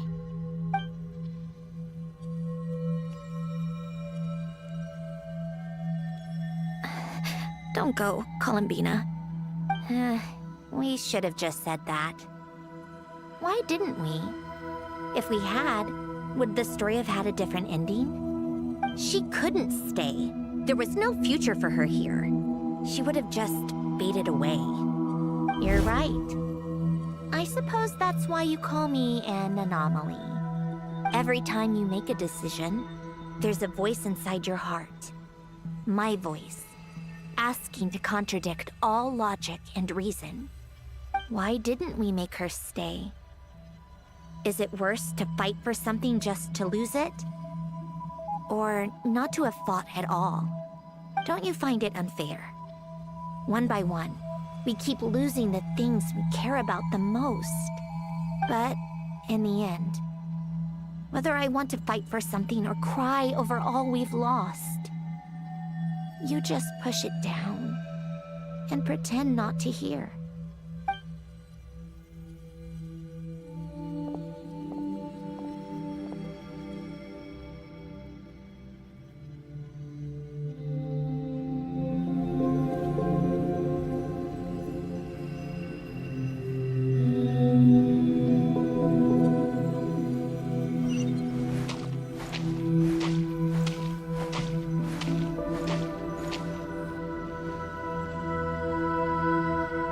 Now, even Polonia, the other half of Alen's legacy, the last remaining member of our family, even Polonia is no longer with us. I did everything I could, but it's just like Alen always said. Polonia was one of a kind. There was no replicating what he managed to create. Don't you feel like our connection to the past is fading, bit by bit? Like, even the things we have left are slowly slipping away. I suppose. But you can't move through life without having to say goodbye. And even as we experience loss, there are always new things to be gained. Ever so logical. What's your take, then? It feels like the more I care about something, the faster the world takes it away. It sounds so stupid, but I can't help it. That's the hand life has dealt me time and time again. Why even fight for something that's just going to be lost in the end? Better to never have had it at all. Better if it would all just disappear. Dark, I know. But the heart wants what it wants. Maybe the stellar linchpin appeared because of me. Because of what I wish for. I don't think so. Yeah, probably not. What an anomaly wants goes against all logic and reason after all. Well, go ahead and do what you came for. You're here to resolve the anomaly, aren't you?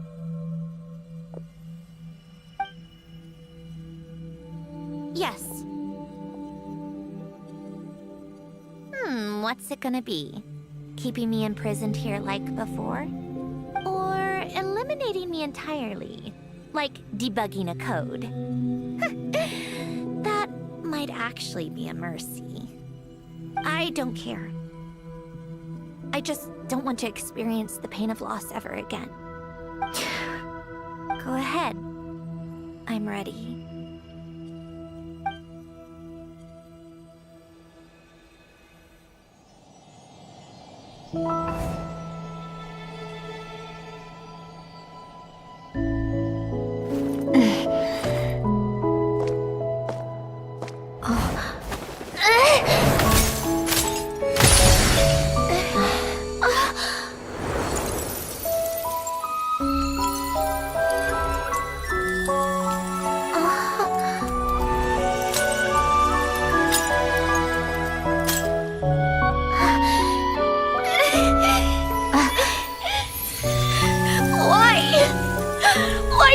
losing everything we care about! I know it hurts, but that's life. I wish... I know. I've always known. Because we've been one all along.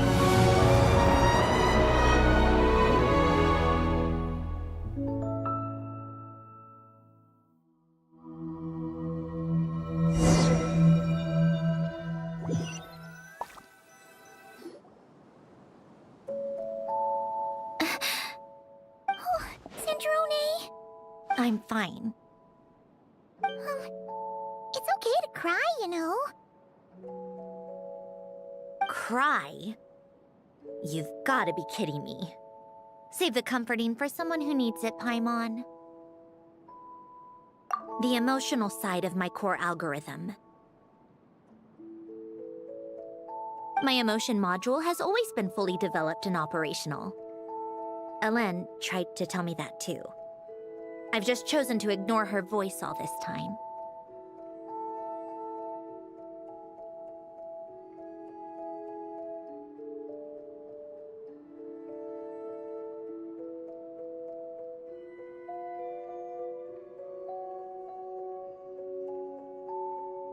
I suppose.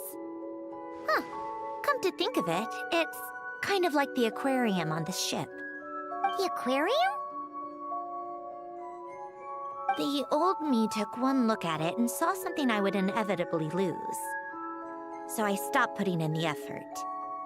Then, one by one, the fish all swam away, and the place became even more bleak and depressing. Pretty pathetic, right? Don't say that. A lot of people would feel the same. It just shows how much you care about what you have.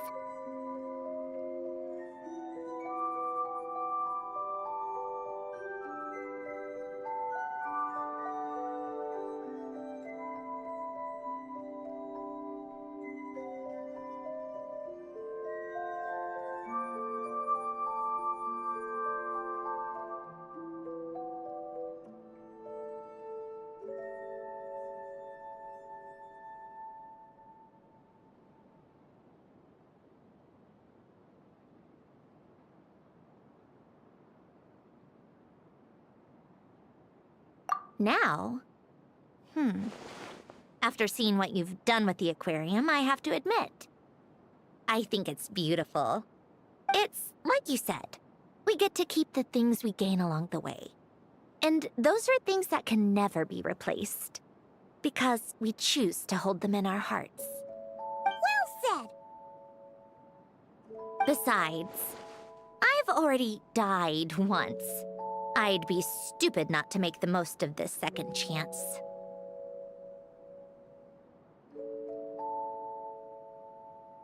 Right. Earlier you, or your inner self, mentioned something about her wish. What was it? You think that's something you can just ask and I'll tell you? Think again. I may have accepted my emotional self, but I'm not about to go all soft and mushy on the inside and pour my heart out.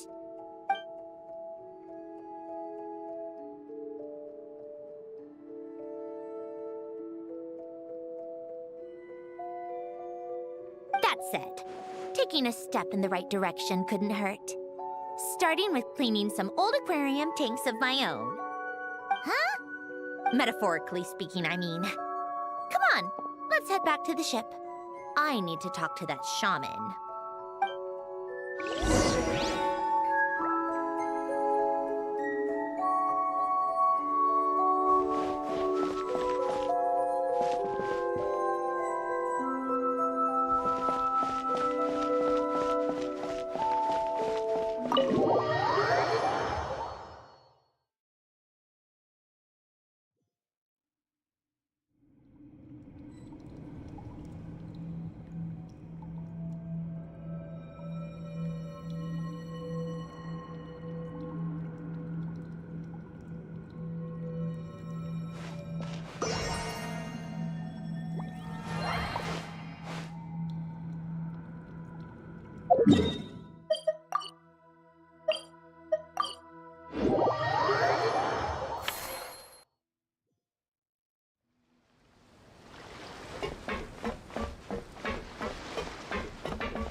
Huh?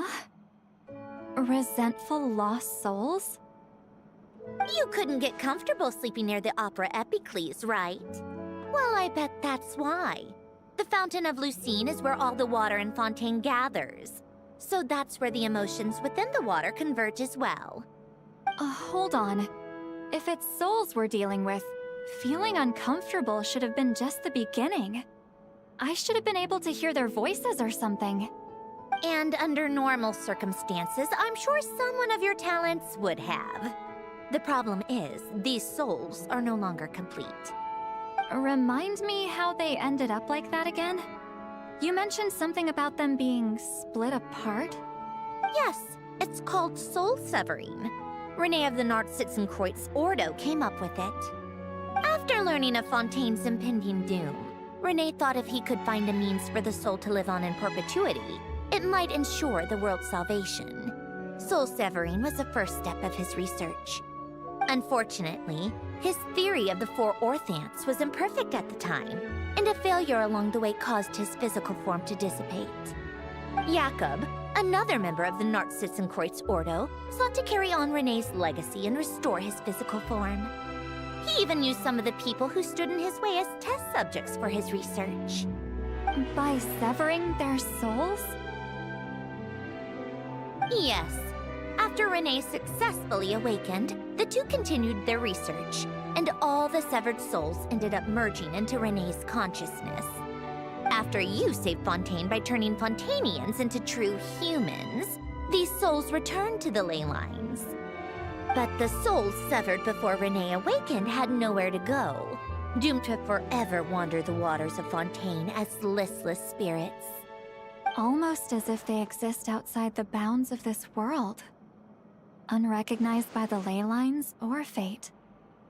No wonder I couldn't sense them.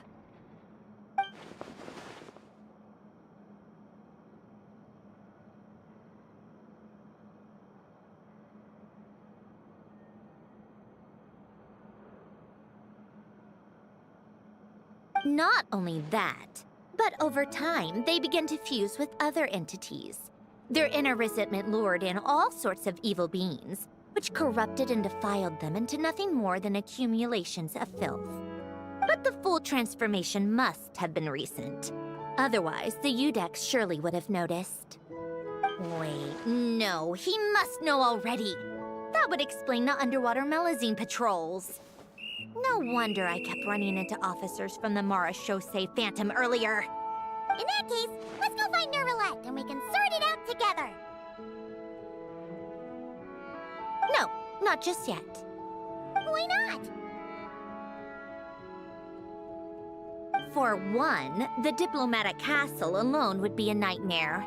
Even though I haven't reported back to Snezhnaya yet, I'm not planning to leave the Fatui anytime soon. Besides, with me here, success is a done deal. Involving other people would just complicate things. All I need is for Miss Seat Lolly to help pinpoint the location of this monstrosity. Think you can do it? With my eyes closed. This is what I do. I'm a lot better at it than manning a desk, at least. But, how exactly do you plan on resolving this soul stuff? Even to me, there's no obvious answer. Seems pretty complicated, all things considered. Just trust me. I have the perfect solution. Oh, all right. If you're that confident, we'll follow your lead. Why the sudden interest in helping Fontaine with this, Androne? You never knew Renee and the others, right? No, I didn't. And you're right. This problem has nothing to do with me. I wouldn't get within 10 feet of the Nartsitzenkreuz Ordo or its members. But in his later years, Elen told me he regretted not helping his best friend when he needed it the most. He also felt sorry towards Marianne for being too lost in his mechanical research to look after her properly. If he were still with us, I think he'd do the same. He might have a few choice words to say about it, but even after everything, he wouldn't leave his friend's mess for someone else to clean up. Friends shouldn't hold grudges or leave behind regrets. Fixing what happened between him and Renee was one of his greatest wishes. All I'm doing is fulfilling it in his stead. You know, you really do seem a little different now. You mean everything that just happened wasn't for nothing? Why, thank you for pointing out the obvious, Paimon.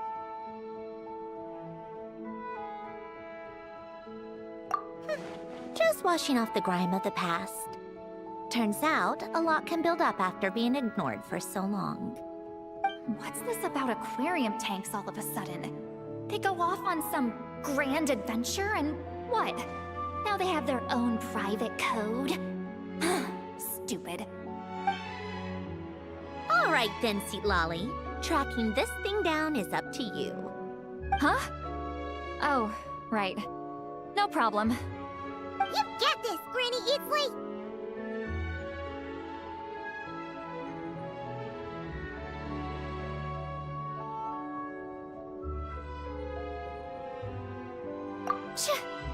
You! Come with me to Hotel de Boer for a drink. Right now!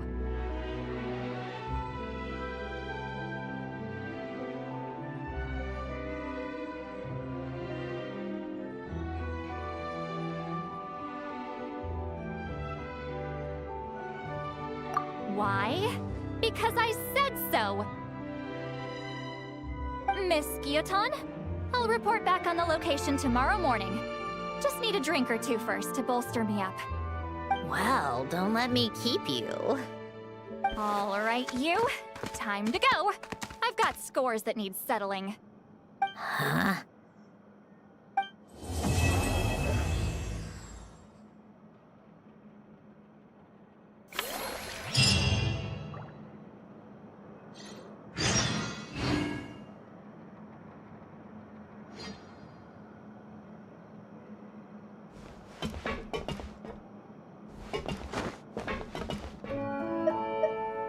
Listless, abandoned souls. An accumulation of resentment and filth.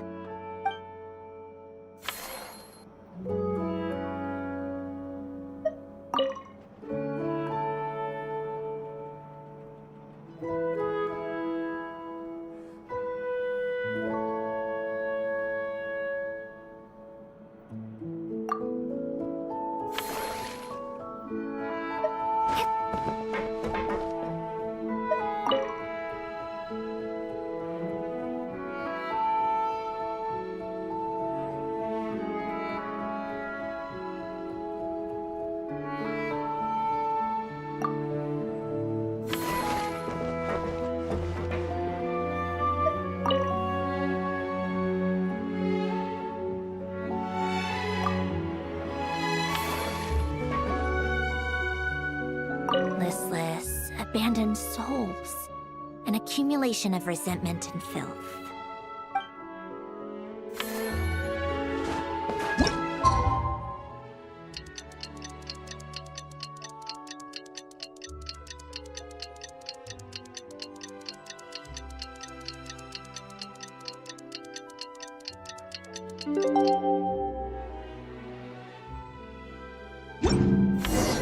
Time to meet up with Sandrone! Wonder if Seat Lolly was able to pinpoint the location. Well, should know soon. Let's just hope it all works out.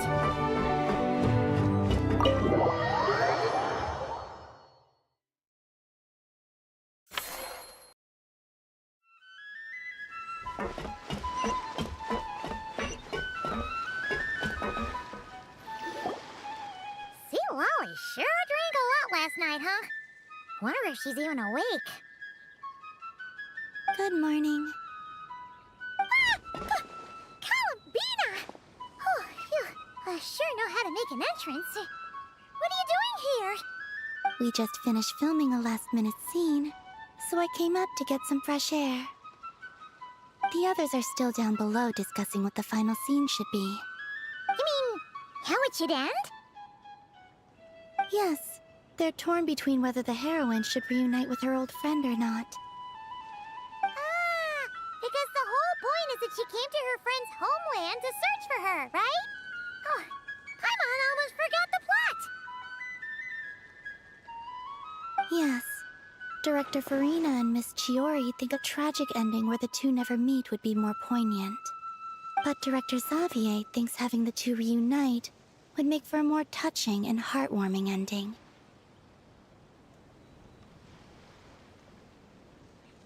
Me? I'm not sure. On a personal level, of course I want to see her again. Of course I want to experience that moment where we reunite. Even if it's just for the cameras. But that means an actor would have to take her place. And that makes me feel...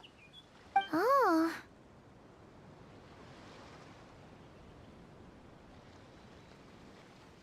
Huh?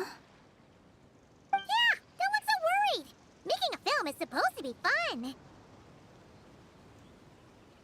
Besides, it's all gonna work out. You can trust Paimon on that. Work out? How? Well, you know.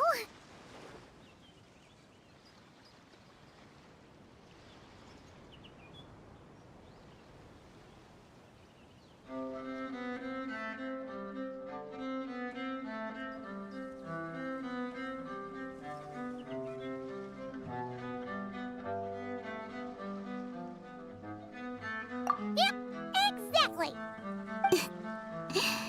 Okay, I trust you. I'll just focus on having fun for now. Well, well, look who we have here. Traveler and Paimon. Oh, the lighting specialist and clapper loader that never were. Yeah. We kinda went AWOL, didn't we? Sorry about that. Seriously, don't worry about it. Everything's going smoothly on our end, so just do what you need to do.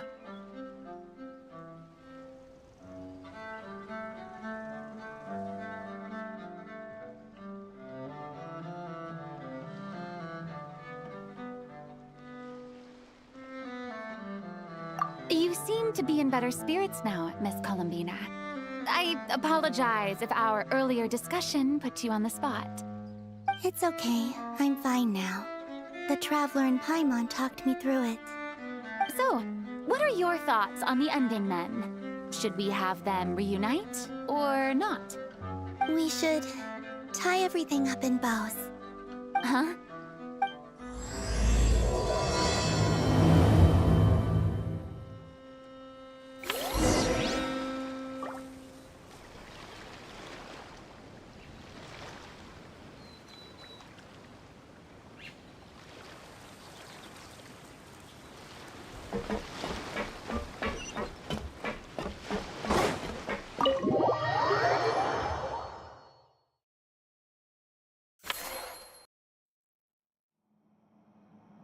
Say, Lolly, we're here. Oh, right on time. Well, yeah. We weren't the ones who drank our weight in alcohol yesterday. What? Are you suggesting Granny can't handle her liquor? It takes a lot more than that to get me drunk. Really? 'Cause, you stopped making sense after a while. Did I? Huh. News to me. I didn't say anything too crazy, I hope. Let's see. We spent half an hour bad-mouthing Auroron, half an hour complaining about work, an hour talking about light novels, and, Paimon kind of fell asleep after that. Are they gone? Oh, the crew? Yeah, we bumped into them on the deck, but they just left. Wait, but now that everything with your core is sorted out, what's stopping you from seeing Columbina? She misses you a lot. I just want to deal with this mess first. Besides, this is a perfect chance to make her jump for once. I have to plan it out more. But enough about that. Were you able to pinpoint the location of our target? Of course! When Granny Eatsley promises something, she delivers.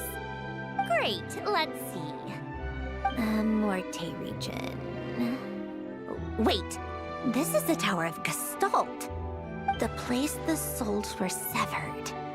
Is that the source of the resentment?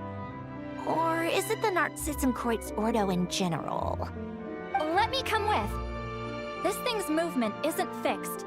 If it's not at this location when we get there, I can use a ritual to summon it. You've already gone to more than enough trouble. I don't mind. These old bones have nothing better to do anyway. Summoning a spirit isn't going to do me in. Besides, if I don't go, they'll just have more inside jokes I can't join in on. All right then. I appreciate it. Ha! There's no time to lose! Let's head out!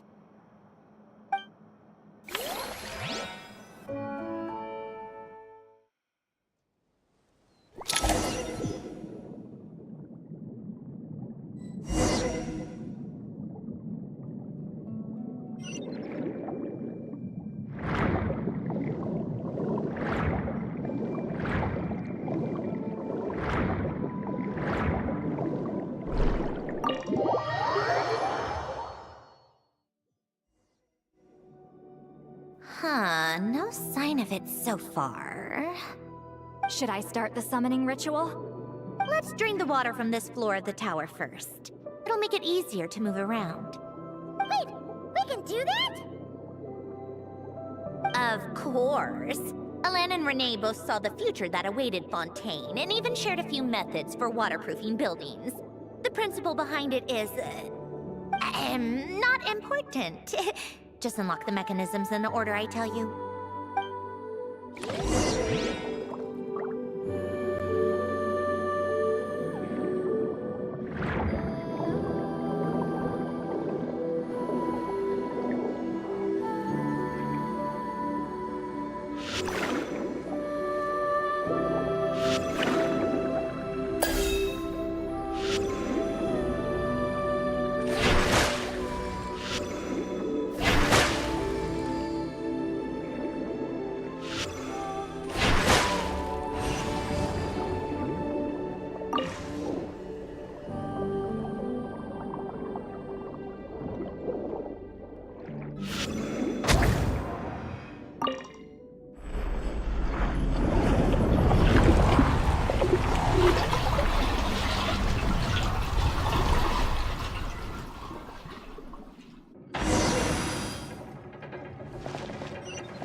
Ready?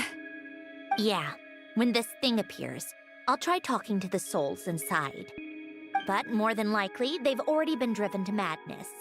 If communication fails, we'll have a battle on our hands. In that case, Paimon better find a hiding spot! If a fight does break out, I should be the one to deliver the final blow. Trust me on that. Understood. All right, I need quiet. Wandering spirits, drifting along the tides. Hear me now. Broken souls, silenced, torn apart, and forsaken. Follow the traces of the past, and return to us. Let resentment recognize resentment. Let vile entities be drawn together. And in this place, take form once more.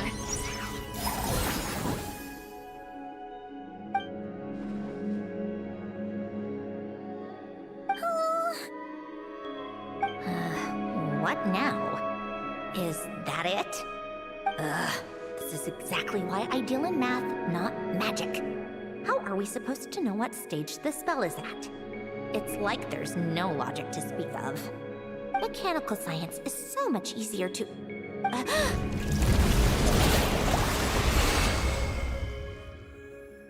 Watch out!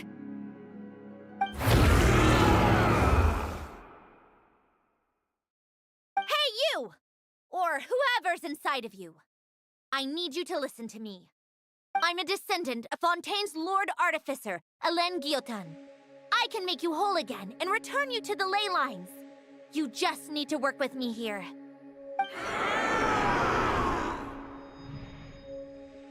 Zandrone! Shh. Looks like talking this out is off the table. All right, plan B. Time to blow off some steam.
I'm not like them.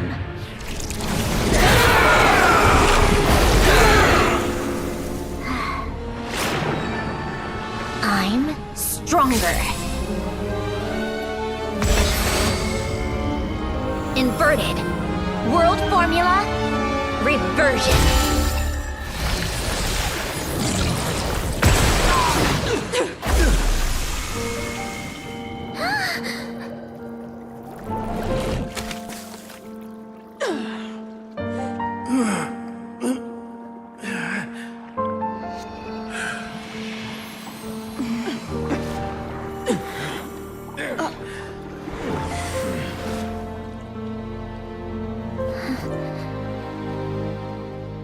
Be at peace among the tides.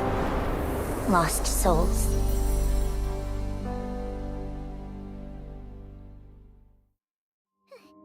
Is it over? Yep, told you it'd be a piece of cake. How did you do that back there? That creature was nothing special.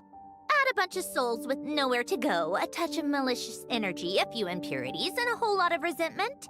And that's what you get. All I did was separate the original souls from the rest of the filth, allowing them to be accepted by the current rules of the world. The principle behind the world formula is divergence. Starting from a point of origin, it deconstructs and reconstructs the possibilities of the world to find certain answers. So, it would follow that reverse calculating the world formula allows us to achieve convergence and restoration instead. Using a numerological array, I was able to do just that. It's similar to the concept of homological reduction in mathematics. I reduced them to the basic fundamental essence of their being without changing their underlying nature. That meant... never mind. Judging by all the blank stares, I'm guessing you don't actually care. I think I finally understand how Outlanders feel when I ramble on about shaman stuff. Point is, it was super impressive! You really are amazing, Zandrone! You're just realizing that now?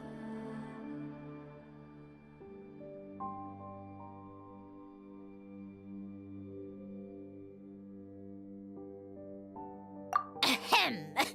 Enough about that! We should get going. I'll go reset the mechanisms inside the tower.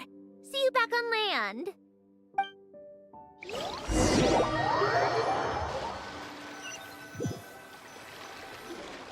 Well, that's one old mess for the books. Glad to have that over and done with. Feels nice to do a good deed every once in a while. You helped everyone out a bunch and not cry too. Kinda seems like you're just a good person at heart. I wouldn't be so sure.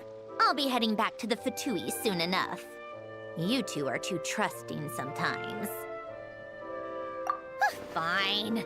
Just don't say I didn't warn you when it comes back to bite you. Well, where to next? Back to the ship? Yeah, your personal business, the Narcissism thing, it's all resolved. That means you can see the people that need seeing now, right, Sandrone? Oh, everyone's gonna be so happy you're back! You wouldn't catch me dead admitting to this before, but... yeah, I really have missed everyone. Columbina's a special case, though. This time, I'm definitely getting her back for all her annoying antics over the years.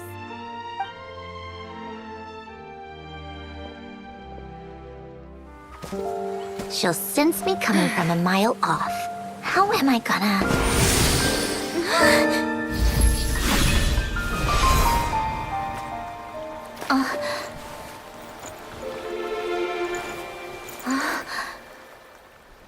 Sandrone? Is it really you? You're back? You didn't tell me. You avoided me. Why?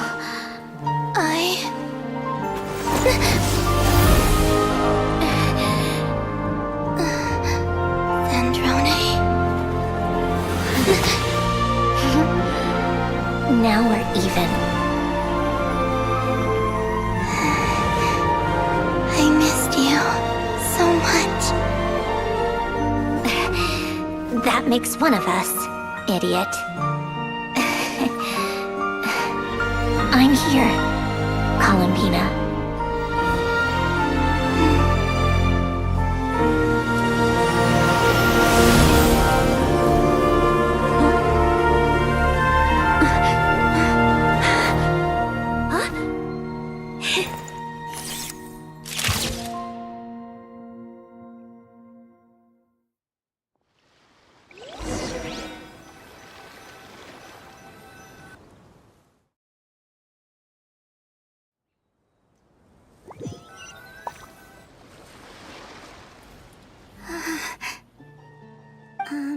Sandrone. Don't ruin the moment. Or I'll start thinking about how you teleported me to a random location after I explicitly told you to stop doing that. And scene! Bravo! Bravo! We got it! This is exactly the ending I was hoping for. Huh? Where did you just go, Miss Columbina? You vanished, and then the next second you were back hugging this, new friend here. That was all on camera? Yeah. Well, the camera was already rolling, and it happened so fast, so... yeah. Hold on. This must be... Yep, my best friend. The one I was looking for. I never thought I'd actually get to see her again. I'm just... so happy. Plus, the film got a happy ending too.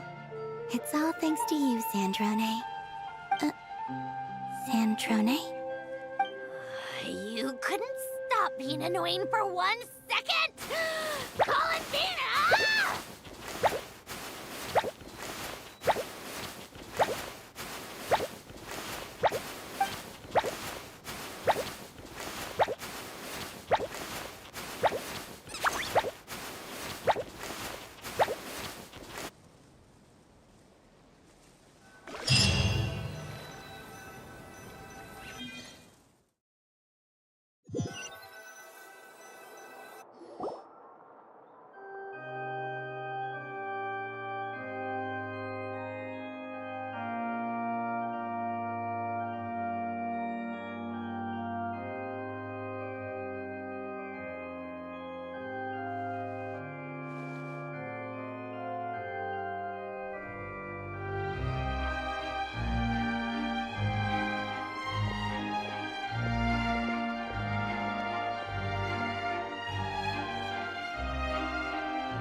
As expected.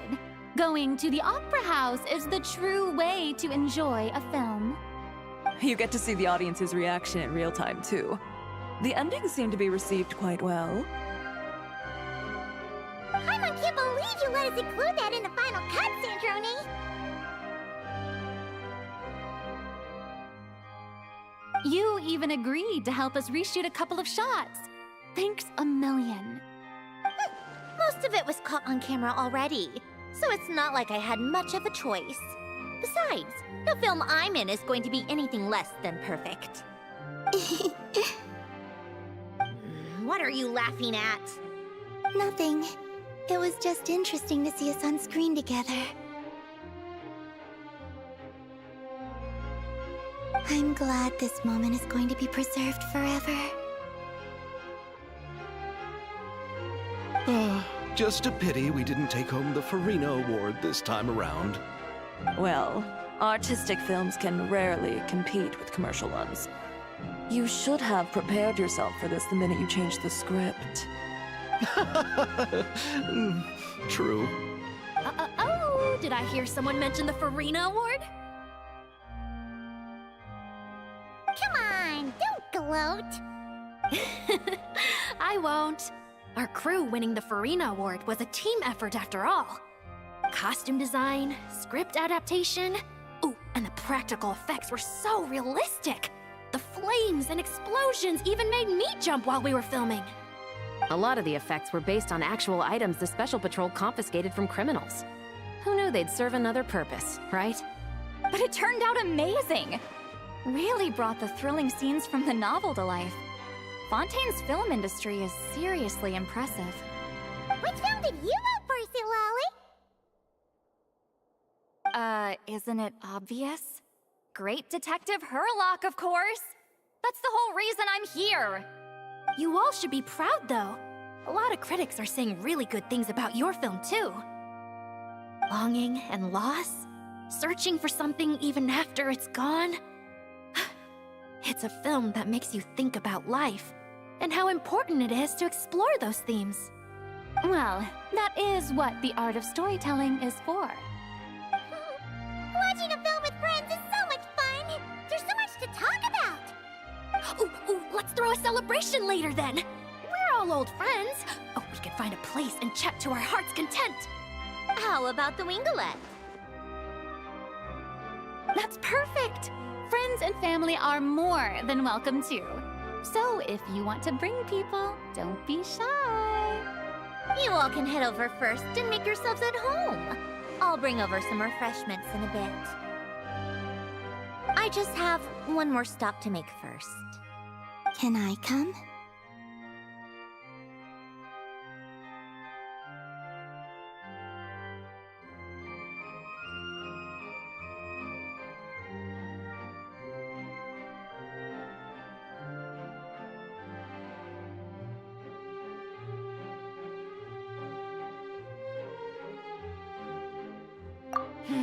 Fine.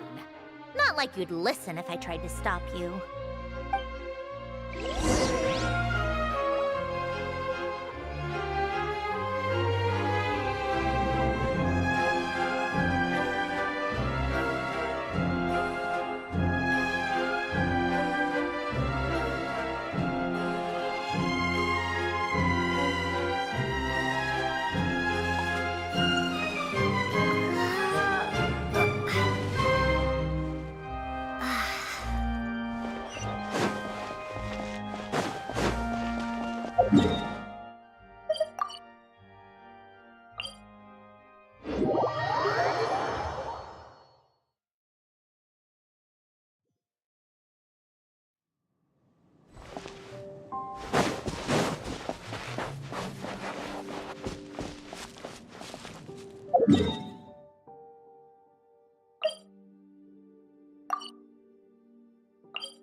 Yes. Here lies Lord Artificer, Elaine Gaeltan. This is his grave. Oh. I'm sorry, Ellen. I'm sorry this is the first time I've been back since leaving Fontaine. I should have come to see you more often. I got your gift. I even cleaned up one of the Narcitzenkreuz Ordo's messes along the way. Our home is just as quiet and warm as it always was. The flowers in the garden are still thriving. I'll make sure to tend to them more often from now on. Polonia received irreparable damage in battle. I should have taken better care of your invention. I'm sorry. Polonia was family to me. Just like you.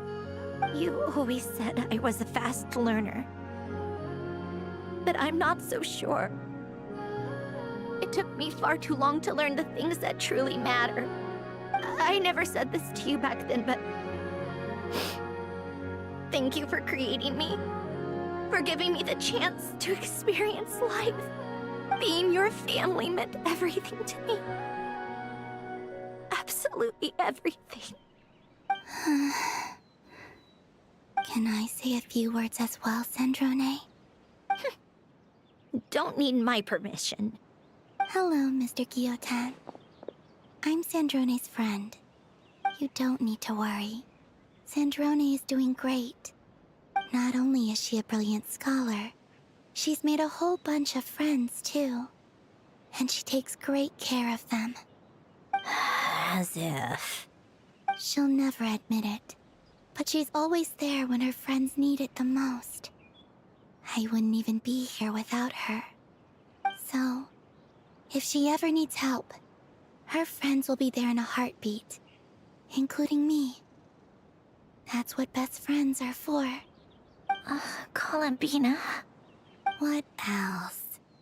Oh, she likes drinking bitter coffee, listening to piano music when she can't sleep. Turns out she even likes giving hugs. No, wait! Don't tell him all that! Huh? I don't understand. I didn't think you'd want to hide things from him. Well, yeah. But there are still things I don't want to say. Okay. I'll come by myself and tell him for you then. That's not what I meant! All right. Enough with the speeches. If no one has anything else to add, let's just leave it there. Should we say a few words too? Kinda seems like Columbina said it all.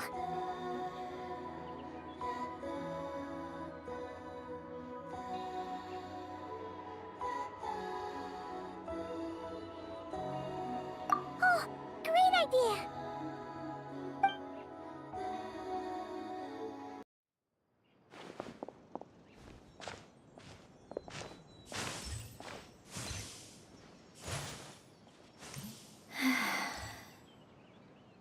Goodbye, Ellen.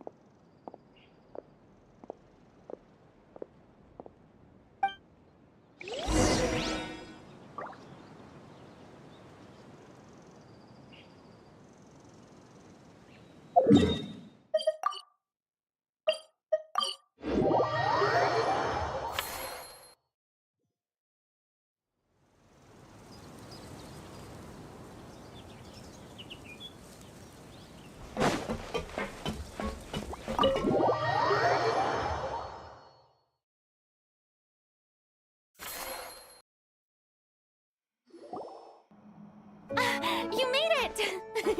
The party's already started. Oh, but, you didn't bring anyone else along? I thought you headed out to invite some friends. We did invite a friend, actually. She'll be here soon. She's even bringing some desserts to have over tea. You should join us later, Miss Farina. I do love a tea party. Then don't mind if I do. This seems like a fun occasion. Let's go talk with everyone. Good idea! We'll introduce you to all our old friends.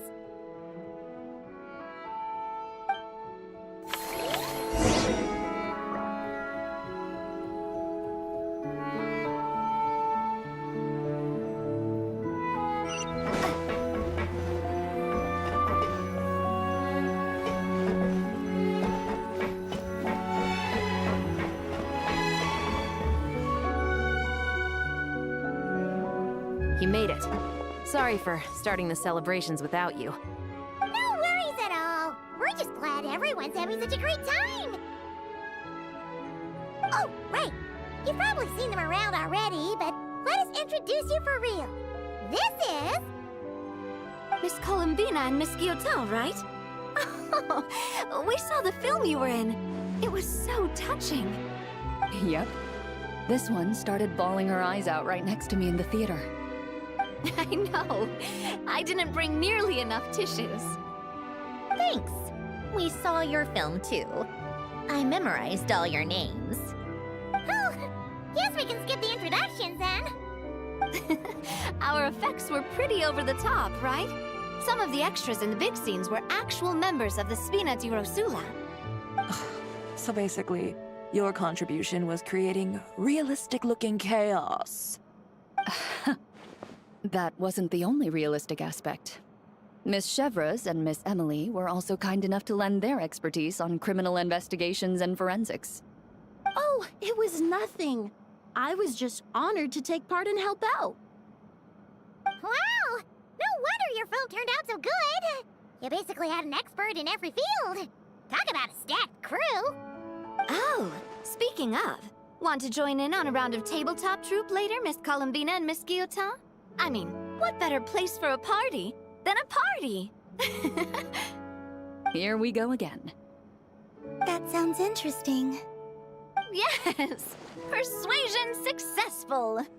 What about you, Miss Guillotin? I guess one round couldn't hurt. Critical success!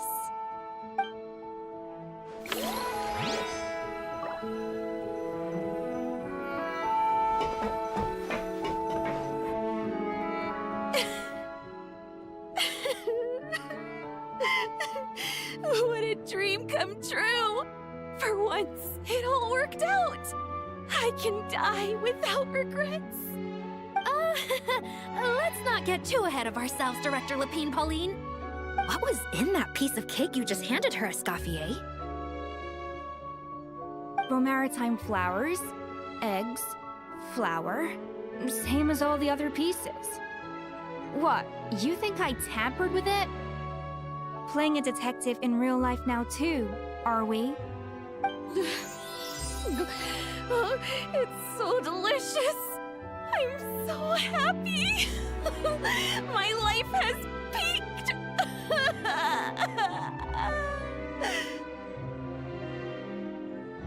Miss Lapine Pauline, look who I brought!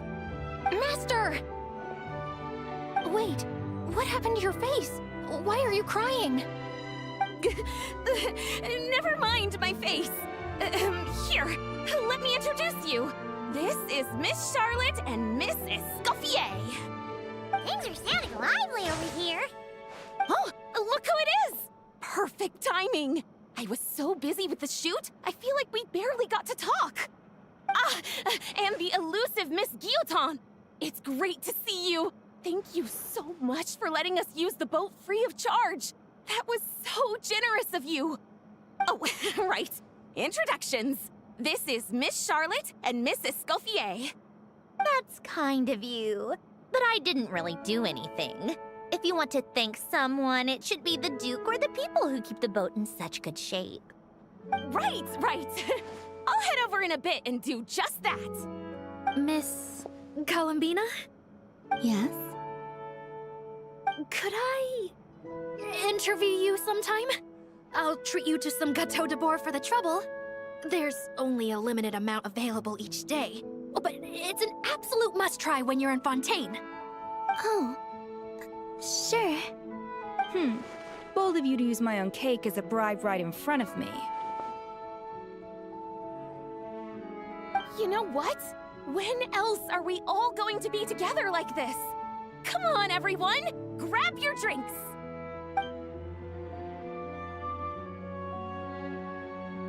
Are we going to toast? Yep! Come on! Sante!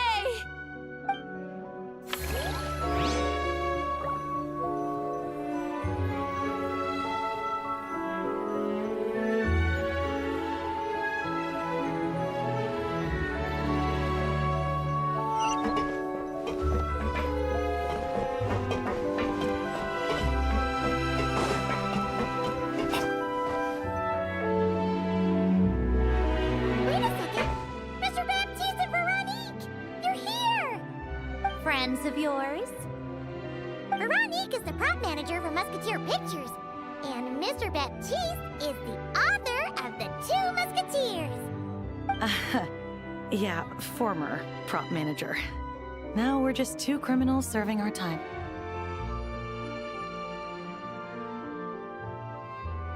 Thanks to Duke Risley and Nurse Sejuin looking out for us.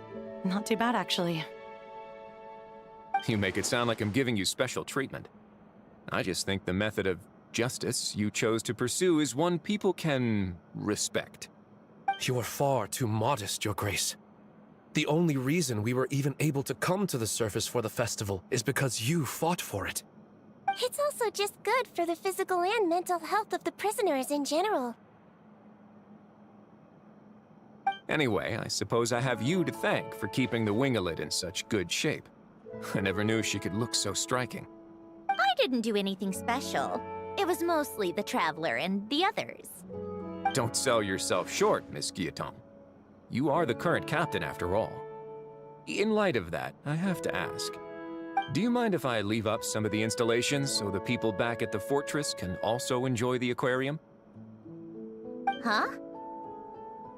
Like I said before, I just think it would be good for the inmates who clean and maintain the Winglet to see their work put to good use. Besides, maintaining an aquarium is sure to be a lot more interesting than scrubbing rust off the walls and deck. Oh, of course I don't mind. I'm grateful you even want to keep it. Great. Then it's decided. That's amazing, Sandrone. We should go hang out at the Fortress of Meripede later, then. You do know you just invited me to hang out in prison, don't you?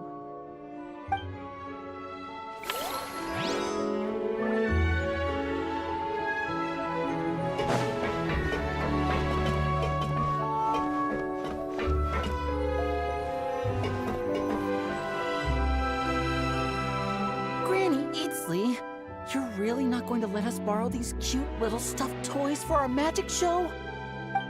First of all, Zitlalin and Eats Papa are Chi-Chi meal. They have inauspicious star sealed within them, and they're my helpers, not toys. But the Grin Malkin Cat and Boggle Cat box are Linny and Lynette's helpers. And they still make good partners on stage. Agreed. We've never had a Chi-Chi meal pop out of our hats before. It would be quite the surprise. I think the audience would love it. If this was the Masters of the Night Wind, these kids wouldn't have even had the guts to say my name, let alone pester me like this. I'm terrible at dealing with requests like this. Oh, Traveler, quick, save me! You think you're so funny. Lady Sandrone. Lady Columbina. Hello. Don't look at me like that. I don't have any mechanisms for you to break. Don't be fooled by my sister's demeanor, Lady Sandrone. She's just as delighted as the rest of us to have you back. Well, I suppose when I'm not so busy, I could find some time when Arlecchino is around and bring over a few gifts to the House of the Hearth. You're too kind, Lady Sandrone. I'm sure just your visit alone would make Father more than happy. I just need to borrow them for a bit. I'll pull them out of my hat, give them a quick hug, then give them straight back. When did hugging become a part of it? Oh! I could lend you pair, so you have something to hug in the meantime. He gives really good hugs. I don't need something to hug in the meantime. The issue was never the hugs. How about this? You can have 2 VIP tickets right next to each other. Excellent view. Right next to each other?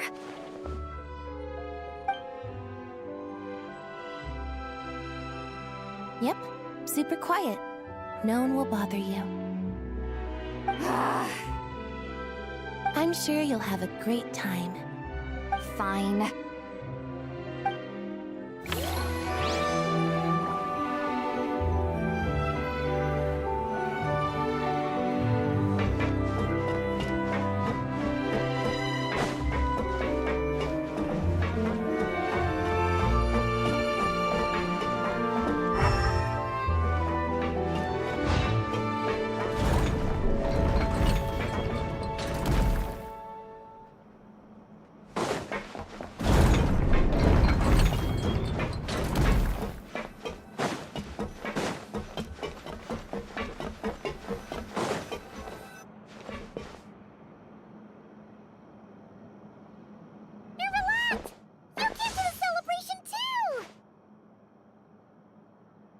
Yes.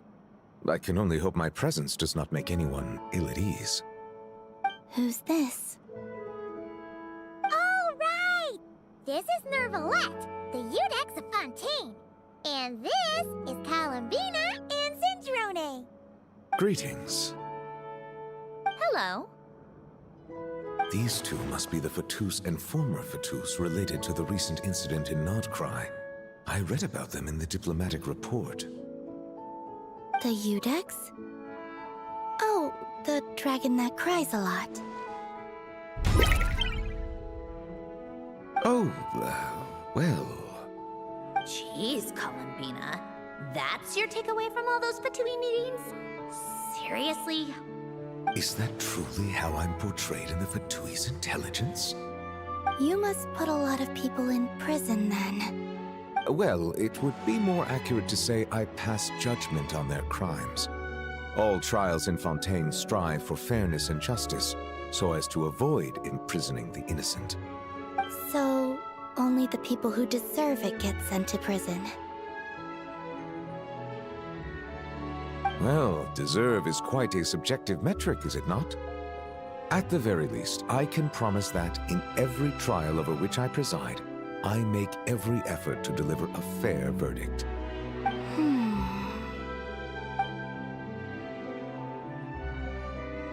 Yeah. Oh, for the love of... What is she doing now? You seem like a good dragon. Not the kind that throws people in prison for no reason. I think we can get along just fine. Well, thank you. Then she punched me because... Oh, sorry, Nervalette. She thinks that's a sign of friendship. Where does she even pick up weird habits like that? Ah, I see. I believe I have observed people on the streets of Fontaine expressing affection in a similar manner. I suppose I now know what it feels like. Yes. Quite, abrupt. You know, these two are surprisingly alike. Oh, looks like Arlecchino's here. Come on, Columbina. Let's go have ourselves a tea party.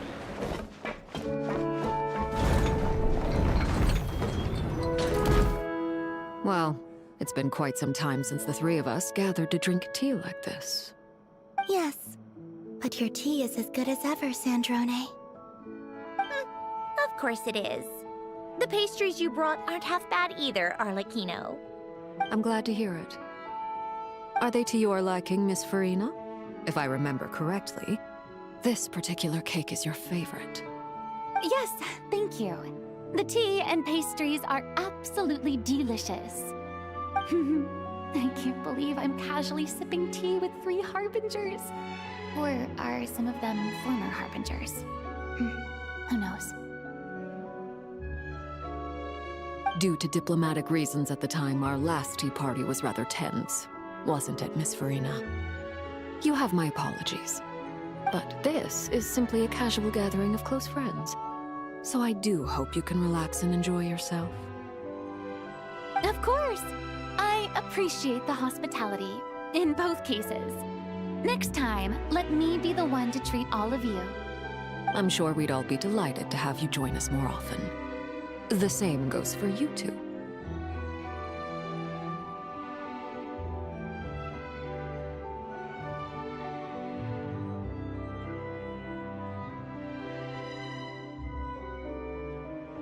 Of course we should do this again! We've all been through thick and thin together by this point. This is nice, Cendrone. It reminds me of the happy times back in Snezhnaya, when things were so lively. Yeah. To be honest, I never thought these gatherings would feel this lively ever again. Well, I think I speak for all of us when I say we're truly glad you're back, Cendrone. Me too. I've realized that holding on to what matters doesn't just mean protecting what you already have. By reaching out and striving for something new, you can gain much more than you think. No, that certainly doesn't sound like something the old you would say. I'm only going to say it once, so don't get used to it. Who knows? Perhaps your tea parties will only get livelier from here on out. Once you return to the Fatui, we'll have more opportunities to keep in touch in any case. I want to spend more time together too. But I don't want to go back to the Fatui. Well, Notcry isn't too far from Snezhnograd. It shouldn't be hard to find a place where we can all get together. Oh, and then I can sing for you. Or put on some of your favorite music. Just like the old days. Speaking of music, I spotted a mechanical piano below deck. Is it yours, Miss Gyotan? Yes. Reclaimed, I suppose you could say. Why don't you play something for us? Huh? In front of all these people? Yes, why not? You play so well.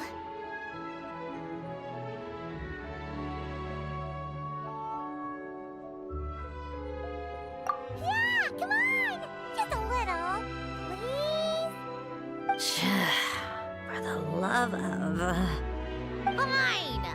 One piece, and that's it.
Musketeer pictures. Everyone ready? I'm not sure I should be in this one. Of course you should. You might have primarily helped out another crew this time, but you're still a member of Musketeer Pictures. All right, thanks. I'll still stand a bit off to the side, though. Can I be in the picture too? Of course, Miss Veronique. I would have loved to have you in the last one too, if circumstances had allowed it. Thank you, Director Xavier. Do I really have to be front and center? You're one of the lead actors! Of course you do! Nervous, Sandrone? No. All right, look at the camera. And 3, 2, 1. Musketeer Pictures!